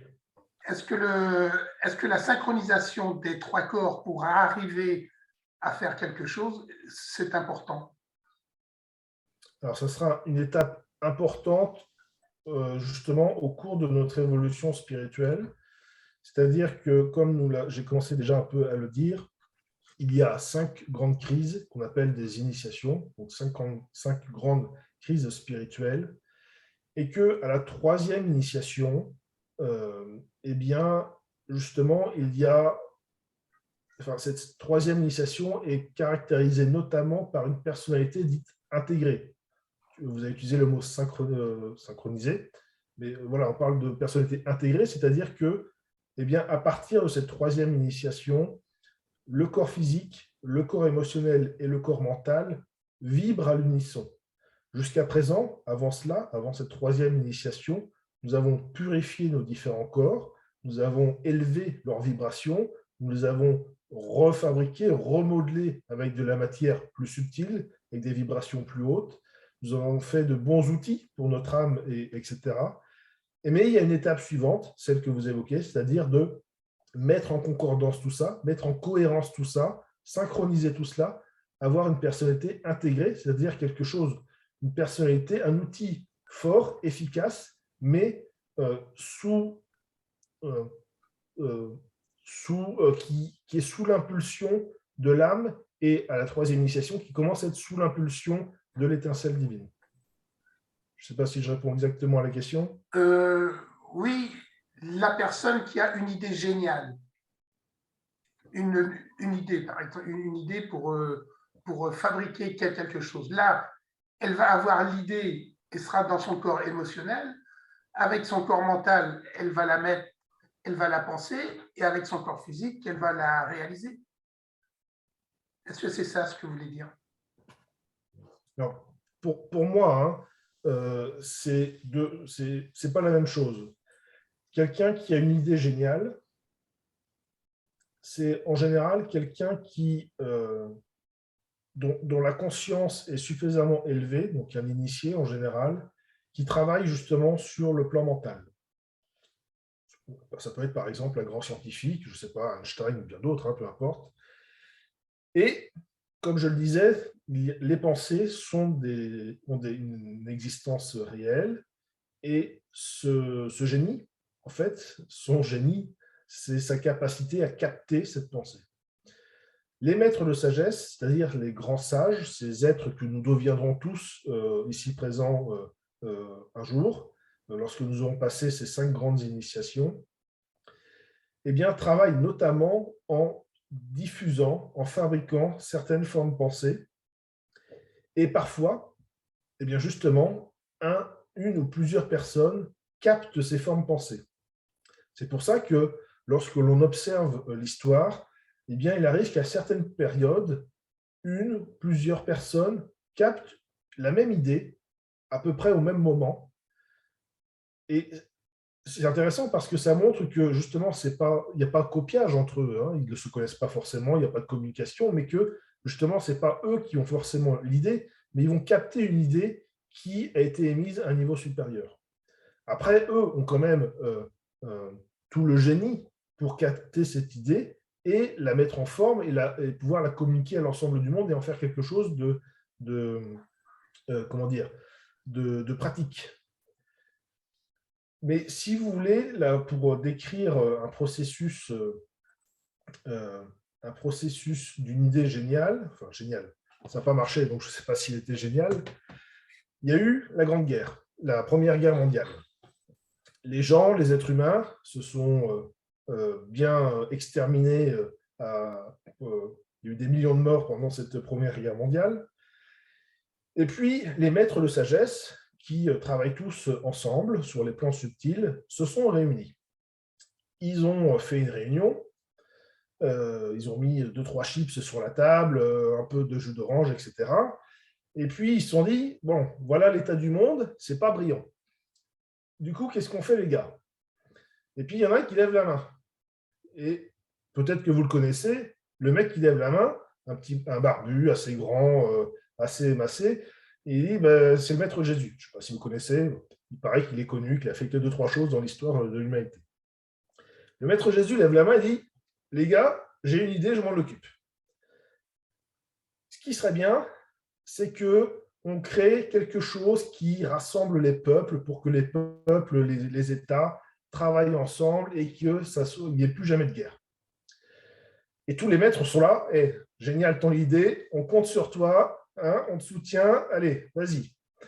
Jésus retourne dans son ashram, et puis il dit à ses disciples qui sont là, bon les gars, j'ai une super idée, par contre, si je ne veux pas décevoir le patron, il va falloir la mettre en œuvre et que ça soit bien. Du coup, il y a un disciple qui dit, alors je n'ai plus son nom en tête, mais en gros, c'était donc une personne incarnée, je crois un colonel, il me semble, aux États-Unis, qui capte cette idée de Jésus et qui dit, ben voilà, alors, lui, il ne savait pas forcément d'où ça venait, mais il capte cette forme pensée. Et ce colonel est proche du président des États-Unis de l'époque et va voir le président et lui dit, ben écoutez, moi j'ai une idée, ce serait qu'on crée une organisation mondiale pour justement qu'il y ait une sorte de lieu pour que les États parlent entre eux, discutent et qu'il n'y ait plus jamais de problème de guerre. Et le président, Woodrow Wilson, ramène ça aux conférences pour la paix en Europe, hein, on est en 1919, quelque chose comme ça, et le président dit, les gars, bon, j'ai une idée, parce que forcément il s'accapare l'idée, hein, c'est le président, et on pourrait créer quelque chose et que moi j'appellerais tout modestement la Société des Nations. Et ainsi est créée la Société des Nations. Donc au départ, vous avez une idée spirituelle qui est en gros quelque chose pour rassembler les peuples, coopérer, quelque chose assez vague, entre guillemets. Cette idée est captée au niveau de la pensée par donc un disciple. Ce disciple va donner ça à un gars qui a du pouvoir, président des États-Unis. Ce président va descendre l'idée d'un cran au niveau émotionnel en disant bah ouais, ça serait quand même pas mal qu'il n'y ait plus la guerre entre nous, qu'on soit tous gentils, bref, le monde des bisounours. Et puis, cette idée va encore descendre d'un cran puisque les autres pays acceptent et ils vont créer une organisation, un bâtiment à Genève, des bureaux, etc., etc. De cette idée spirituelle, elle va descendre à chaque fois de plan de conscience en plan de conscience pour arriver au plan physique, dense. Bon, ça n'a pas empêché la Seconde Guerre mondiale, mais ça montre le schéma comme quoi les idées les plus hautes descendent petit à petit chacun des plans de conscience lorsqu'elles sont captées justement par certaines personnes, retransmises, et puis jusqu'à leur matérialisation sur le plan physique dense. Je me suis un peu éloigné de la question, j'essaie de la retrouver dans ma tête, ou alors si tu peux me la rappeler. Écoute, moi c'est pareil, je l'ai oublié. Je t'écoutais attentivement. Non, je parlais du corps mental, physique, émotionnel. Oui, et donc oui, par rapport à ta question, donc c'est pas forcément la même personne qui va matérialiser l'idée en question sur tous les plans. Mais ça peut être le cas. Lorsque nous avons quelqu'un qui, alors par exemple Henri Dunant, je ne sais pas si lorsqu'il crée la Croix-Rouge, s'il capte l'idée sur un plan spirituel ou non, mais toujours est-il que lui, de cette idée, il va de lui-même, avec d'autres bien sûr, créer la Croix-Rouge, avec une organisation, des bâtiments, des volontaires, des bénévoles, etc. Donc effectivement, une seule et même personne peut être à même justement d'incarner, de faire incarner cette idée sur chacun des plans de conscience. Parce que pour qu'une idée naisse, eh bien, il y a plusieurs personnes à convaincre. Il y a des personnes qui vont avoir un fonctionnement mental, il y en a peu, mais il y en a. Donc eux, il va falloir les convaincre sur ce plan-là, le plan rationnel, pourrait-on dire. Il y a les masses, pourrait-on dire, ce n'est pas péjoratif, mais en général, les masses vont rentrer en période électorale, les émotions seront mises à contribution fortement, c'est-à-dire que les différents candidats vont essayer de convaincre les électeurs en jouant énormément sur les sentiments, les émotions, aussi quelques idées, bien sûr, mais ils vont jouer énormément sur les émotions. Et puis, après, il y a cette incarnation ultime lorsqu'on va mettre les choses concrètement dans la matière. Alors, s'il n'y a pas d'autres questions, je vais enchaîner un peu rapidement sur l'évolution de la conscience, puisqu'on a déjà pas mal parlé.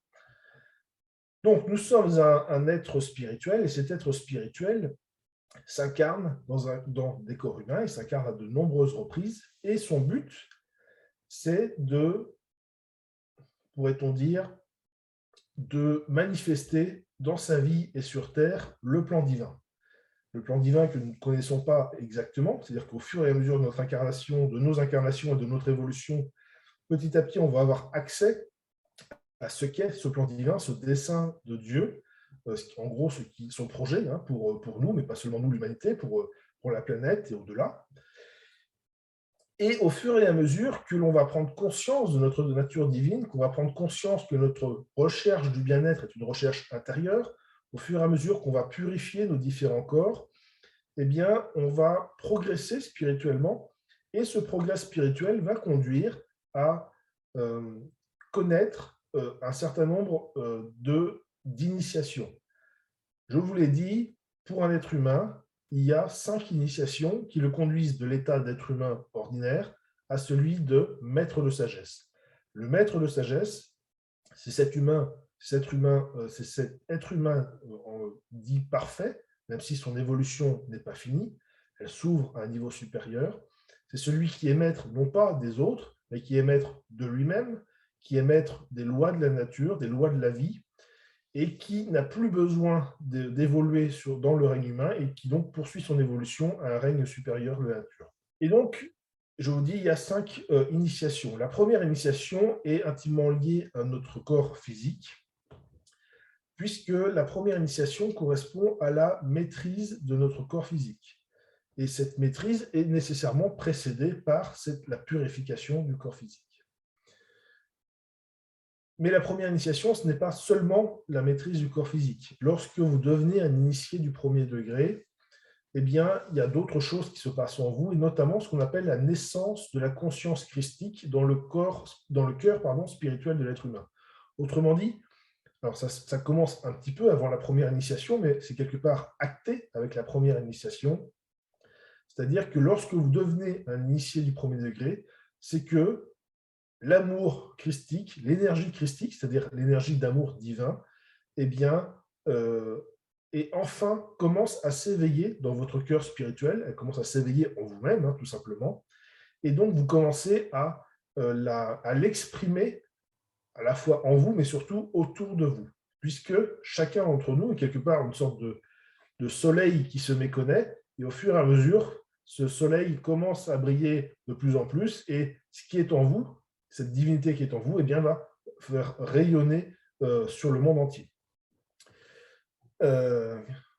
Donc, après cet instant poésie, donc voilà, cette première initiation, c'est à la fois la maîtrise de notre corps physique, mais c'est aussi cette naissance de l'énergie christique pour l'être humain. Ensuite vient la deuxième initiation. La deuxième initiation, ça correspond à la maîtrise de notre corps émotionnel, de notre corps astral. Et donc, d'où l'importance de la purification de ce corps émotionnel, puisqu'il faut d'abord, encore une fois, purifier ce corps émotionnel avant d'arriver à le maîtriser. Le maîtriser, encore une fois, ça ne consiste pas à l'enchaîner et à le faire taire. Non, c'est au contraire, c'est de pouvoir s'exprimer à travers. Comme pour l'ensemble des corps, eh bien, il s'agit que, encore une fois, je me répète énormément, mais qu'encore une fois, l'être spirituel soit capable de s'exprimer à travers ces différents corps, à travers cette personnalité. Et en général, celui qui a passé la deuxième initiation, eh bien, cette énergie christique se développe plus largement. L'initié du deuxième degré commence justement aussi à utiliser le pouvoir créateur du mental, de la pensée. Donc, il est beaucoup plus efficace dans son travail de service, puisque lorsqu'on devient un initié, quel que soit le degré, on devient un serviteur qui travaille pour le bien-être et le progrès de l'humanité dans tous les domaines de la vie. Ça peut être dans la politique, l'économie, l'enseignement, l'art, quel que soit le domaine de la vie, vous pouvez trouver un champ de service. Peu importe le domaine, la différence entre un serviteur et quelqu'un qui est dans le service ou non, c'est son attitude envers la vie, son attitude envers les autres. Est-ce que vous êtes là, vous pouvez être un grand capitaine d'industrie, être à la tête d'une multinationale, quel est votre intérêt? Multiplier les dividendes ou participer au fait que les gens aient du travail et donc un salaire, et donc vivre convenablement, que votre industrie soit, je ne trouve pas le terme, mais soit en adéquation avec l'écologie, avec le social, etc. Bref, quel que soit votre poste, élevé ou pas d'ailleurs, vous pouvez participer, vous pouvez avoir une attitude ou spirituelle ou matérialiste envers la vie. Si vous êtes éboueur, eh ben, vous participez à l'embellissement de nos villes, vous participez au traitement de nos déchets. C'est pas rien. Mais vous pouvez très bien voir ça comme simplement une façon de gagner votre vie, Et puis, ce n'est pas grave si la moitié de la poubelle reste par terre, parce que de toute façon, vous repasserez dans une semaine ou dans 2 semaines. C'est simplement être spirituel, c'est une attitude envers la vie. La 3e initiation correspond à la purification du corps mental et à la maîtrise de ce corps mental. Et donc là, notre personnalité, qui est déjà dirigée par notre âme, commence à être influencée par les énergies de l'esprit, de notre étincelle divine. Autrement dit, à partir de la 3e initiation, eh bien, on commence véritablement à exprimer l'être divin que nous sommes.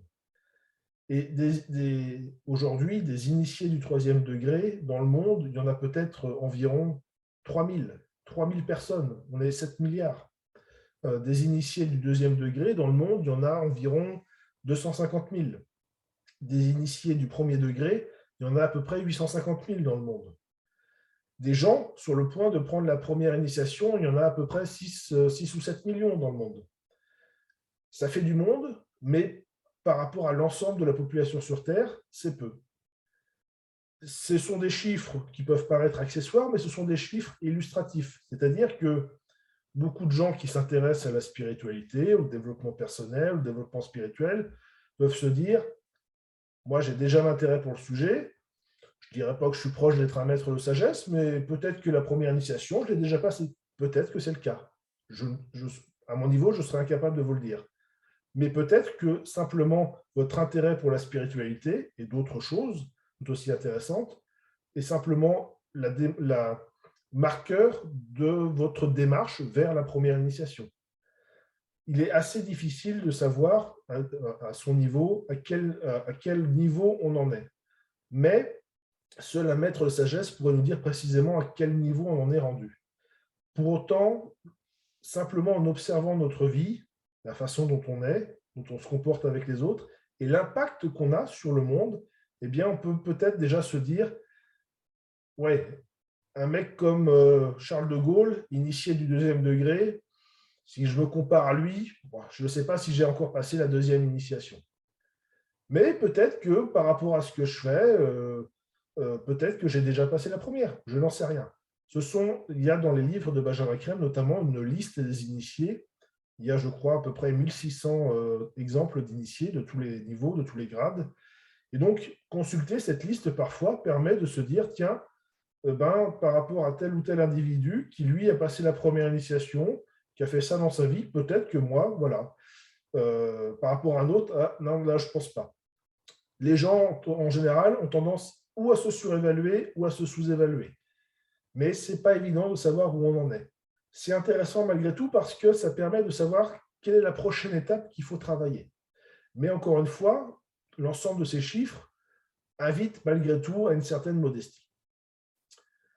La 4e initiation, eh bien, lorsqu'on est à la 4e initiation, nos différents corps vibrent à la même fréquence et puis le lien avec l'âme est enfin total et la personnalité n'a plus d'emprise dans notre vie et c'est l'étincelle divine, l'esprit qui commence bien à gouverner notre vie. Enfin, la 5e initiation, on devient un maître de sagesse. Le job est fait, en tout cas pour ce qui concerne le règne humain. Et désormais, la personnalité est complètement imprégnée par l'âme et par l'esprit. D'ailleurs, l'âme s'est mise en retrait par rapport à l'esprit.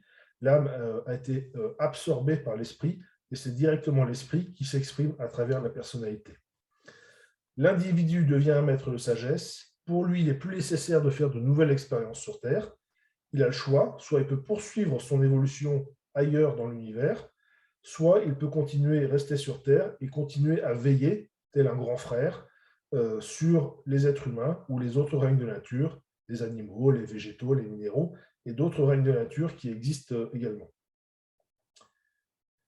La bonne nouvelle, c'est qu'on est tous sur le chemin, qu'on deviendra tous un jour un initié puis un maître de sagesse, que tout cela, c'est notre avenir. Je ne vous dis pas pour la fin de la soirée, probablement dans quelques vies, mais c'est ce qui nous attend tous. Et c'est pour ça qu'il est important de s'intéresser justement à la constitution de l'être humain, à la purification de nos corps et à l'évolution de la conscience. Parce que il y avait une question tout à l'heure sur lorsque l'on décède, si on avait conscience ou non de la vibration, est-ce que c'était important quand même? Eh bien, lorsque l'on fait les choses en conscience, notamment dans notre impulsion pour évoluer spirituellement, eh bien, les choses sont beaucoup plus efficaces et sont beaucoup plus pertinentes. Pour autant, ça ne veut pas dire qu'il n'y a pas des millions de gens qui évoluent chaque jour alors qu'ils ne s'intéressent absolument pas à l'ésotérisme. Parce que ce qui est important, ce n'est pas l'ésotérisme en lui-même, mais c'est le but vers lequel on tend. Et ce but doit être spirituel. Est-ce que vous avez des questions sur l'évolution de la conscience? Soit j'ai été clair, soit vous êtes timide. Moi, je voudrais faire part d'un partage. Oui. Je ne tiens absolument pas à prendre position sur ce plan-là. Un article que j'ai lu dans Marianne, un journal qui paraît toutes les semaines et qui n'est absolument pas scientifique, et ils abordaient la question des morts imminentes. Oui.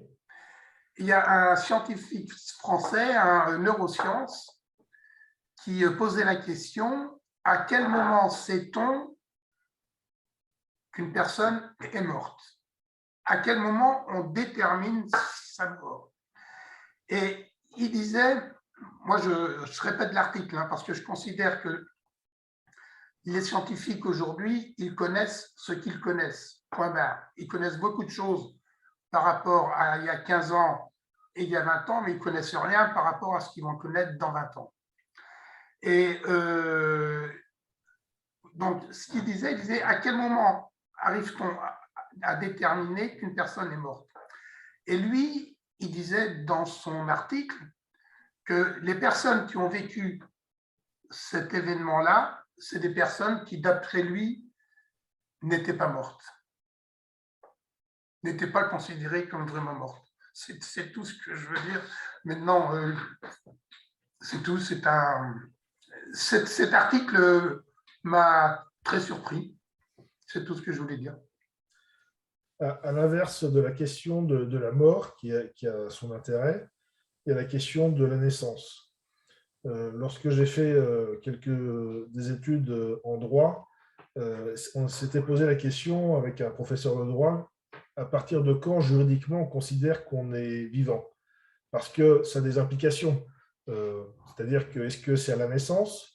Est-ce que c'est avant? C'est-à-dire une femme enceinte qui perdrait son enfant dans un accident parce qu'un conducteur aurait percuté leur voiture, est-ce qu'il est responsable du décès de l'enfant à naître ou pas? Bref, il y a des questions derrière juridiques et morales, éthiques également forcément très importantes. D'un point de vue spirituel, déjà, il y a une chose à dire, c'est que la vie est précieuse, la vie est extrêmement importante. Tout à l'heure, je vous ai parlé pour autant de la Bhagavad Gita, donc c'est écrit hindou, et dedans, il est dit quelque chose qui peut être assez perturbant, c'est-à-dire qu'il y a un combat entre Arjuna d'un côté et puis, bref, ses ennemis, et Krishna, qui conseille Arjuna et qui est finalement le représentant de Dieu, mais sous l'apparence de son cocher, lui dit, mais parce que Arjuna a des réticences à vouloir tuer ses ennemis. Et Krishna, lui explique que mais ces gens en face, ce sont des êtres divins qui sont en incarnation, mais ces corps n'ont pas réellement d'importance parce que même s'il va faire périr ces corps, derrière, ces êtres spirituels, ces êtres divins, eux, sont impérissables. Et quelque part, cette mort n'a pas vraiment d'importance. Pour autant, dans l'ensemble des enseignements ésotériques, on nous dit quand même, ou spirituels, on dit quand même que la vie incarnée, donc la personnalité, le corps, a quand même une importance. Et que ça ne veut pas dire que dans cet enseignement hindou, on cautionne le meurtre ou l'assassinat ou la guerre, etc. Et simplement, on met en relief le fait que l'être réel, et lui, est immortel. lorsque l'on est, eh bien, comme je le disais, il y a fabrication. L'âme va fabriquer, à partir de ses cartes mémoire, de ses atomes permanents, le corps mental, le corps émotionnel et le corps physique. L'âme va planer au-dessus de cet enfant en construction et de cet enfant à naître. Et au cours de la grossesse, vers le 4e mois, peut-on dire, quelque chose près, l'âme va prendre possession de cet enfant, de ce corps, de cette personnalité. Et cette possession va prendre un peu de temps, parfois plusieurs mois, voire plusieurs années. Et quelque part, il y avait, alors, je crois que la loi a changé récemment, je ne sais plus exactement, je n'ai pas suivi ça de près, mais je ne sais plus s'ils ont changé justement le délai pour l'avortement, peut-être que quelqu'un pourra me le dire, mais qu'en gros, le délai de l'avortement correspondait à peu près, et les choses étaient entre guillemets bien faites de ce point de vue-là, au fait que, eh bien, avant, l'âme n'avait pas encore pris ce corps à naître, et que voilà, ça correspondait à peu près, justement, lorsque l'avortement n'était plus possible, au fait que l'âme prenne possession de ce corps.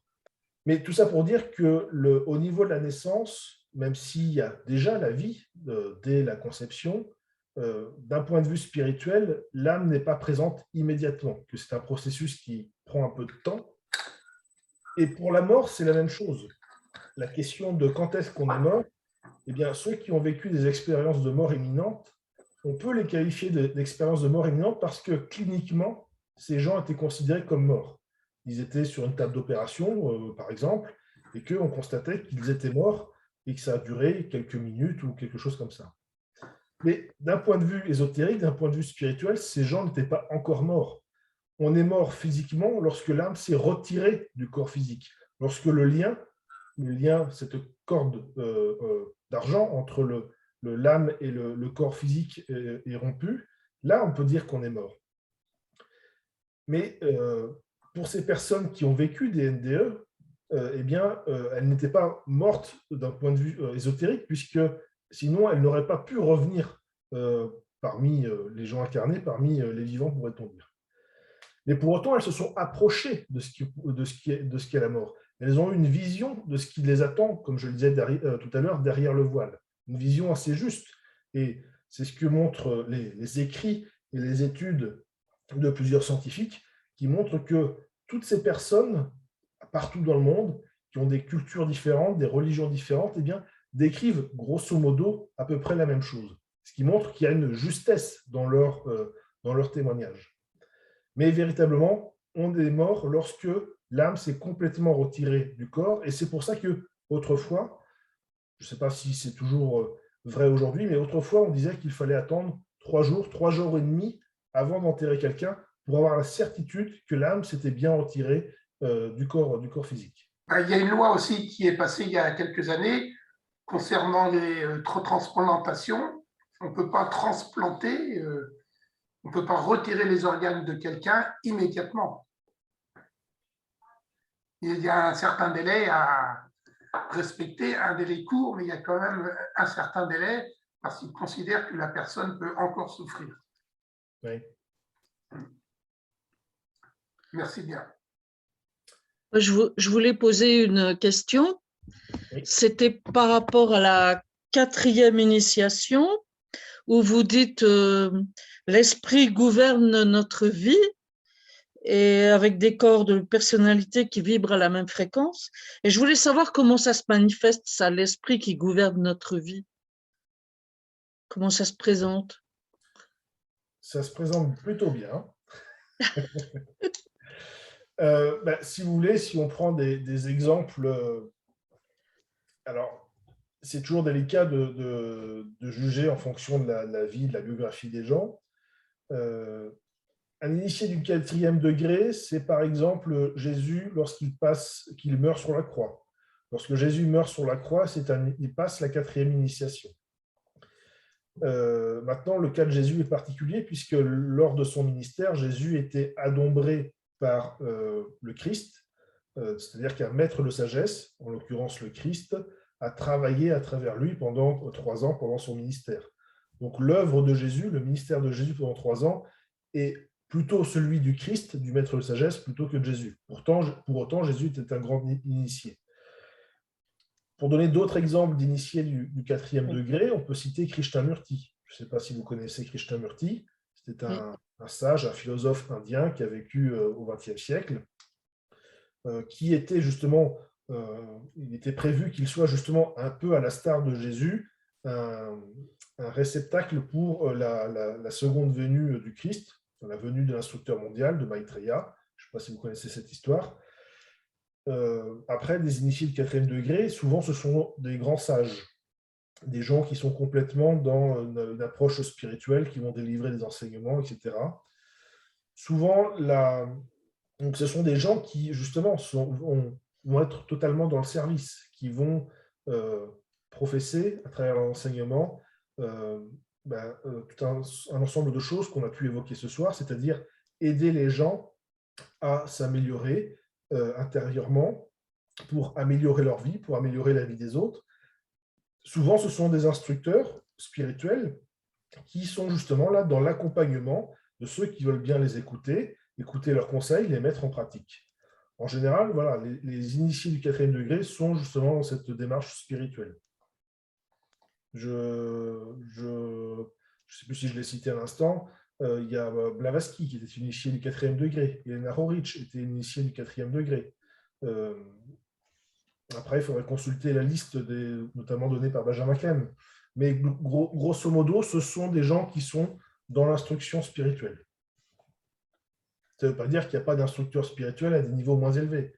Mais en général, au niveau du 4e degré, vous n'allez plus trouver soit d'hommes ou de femmes politiques ou d'économistes ou de chercheurs ou de scientifiques.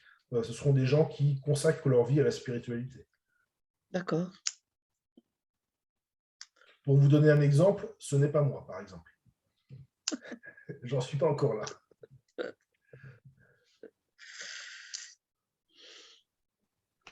Merci. Corinne a levé le doigt, je vais prendre la parole. Oui, justement, je voulais rebondir sur ce qu'a dit Dominique. Moi, ça m'a interpellée sur les transplantations d'organes. Parce que si je me souviens bien, et moi j'avais lu quelques livres à ce sujet, à un moment donné, ça m'avait beaucoup intéressé.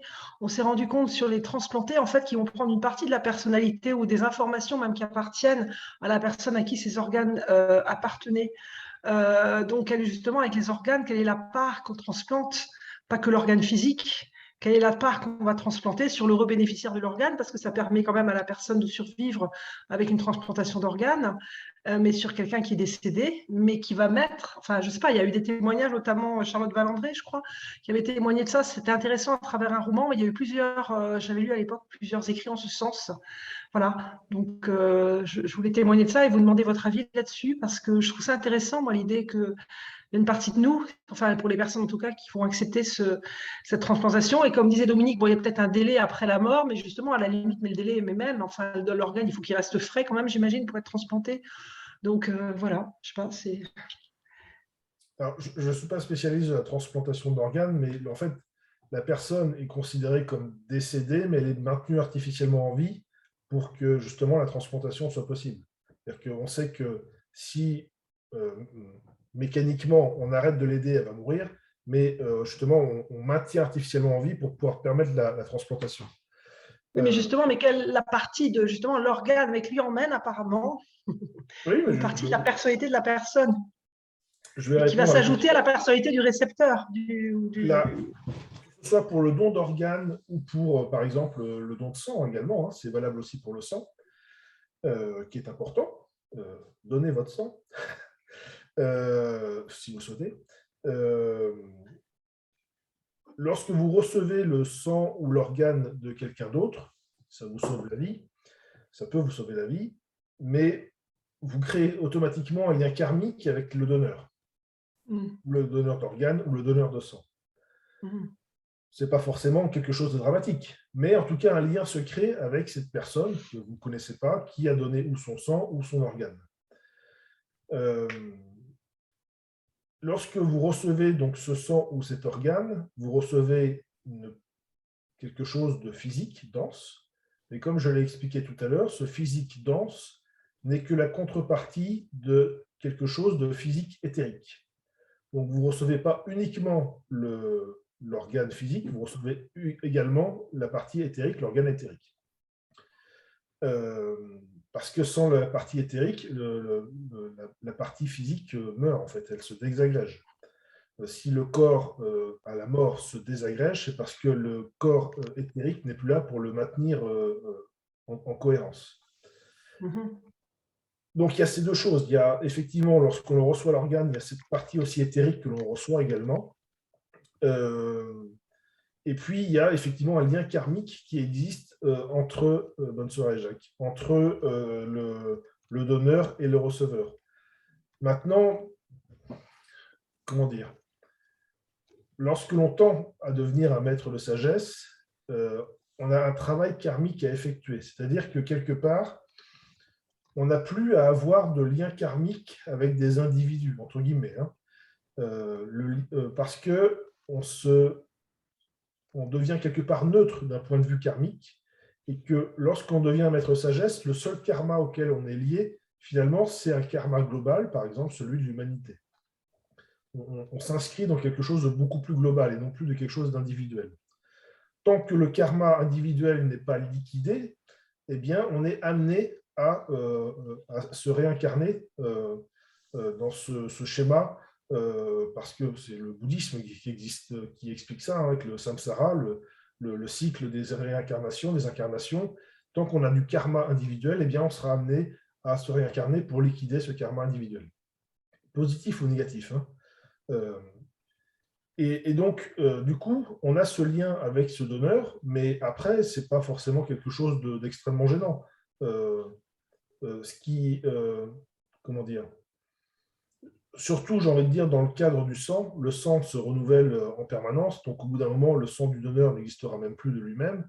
Et dans le cadre de l'organe qui est donné, alors, je ne suis pas spécialiste, hein, mais en général, un organe, c'est valable dans l'état actuel de la science une dizaine d'années. Donc voilà. Mais voilà, bon, elle a prévenu qu'elle serait coupée, elle est coupée, elle ne veut plus avoir de batterie. Mais donc pour finir, il y a effectivement un lien karmique qui existe entre le donneur et le receveur. Voilà, je peux difficilement en ajouter plus. Je vous avoue que je ne suis pas trop intéressé à la question des dons d'organes. Je vous remercie, Dominique, pour l'accueil et l'invitation. Et puis, c'est toujours un grand plaisir d'avoir des personnes à qui parler. Et en plus, j'ajouterais, mais ce n'est pas un reproche pour ceux qui ne l'ont pas fait, mais d'avoir les vidéos, parce que c'est vrai que les visioconférences, notamment dans le contexte actuel, c'est bien pratique, mais parler à un ordinateur lorsqu'il n'y a pas un visage vivant derrière, ce n'est pas toujours ce qui est le plus évident. Et donc, c'est toujours assez agréable de pouvoir voir les gens à qui on s'adresse.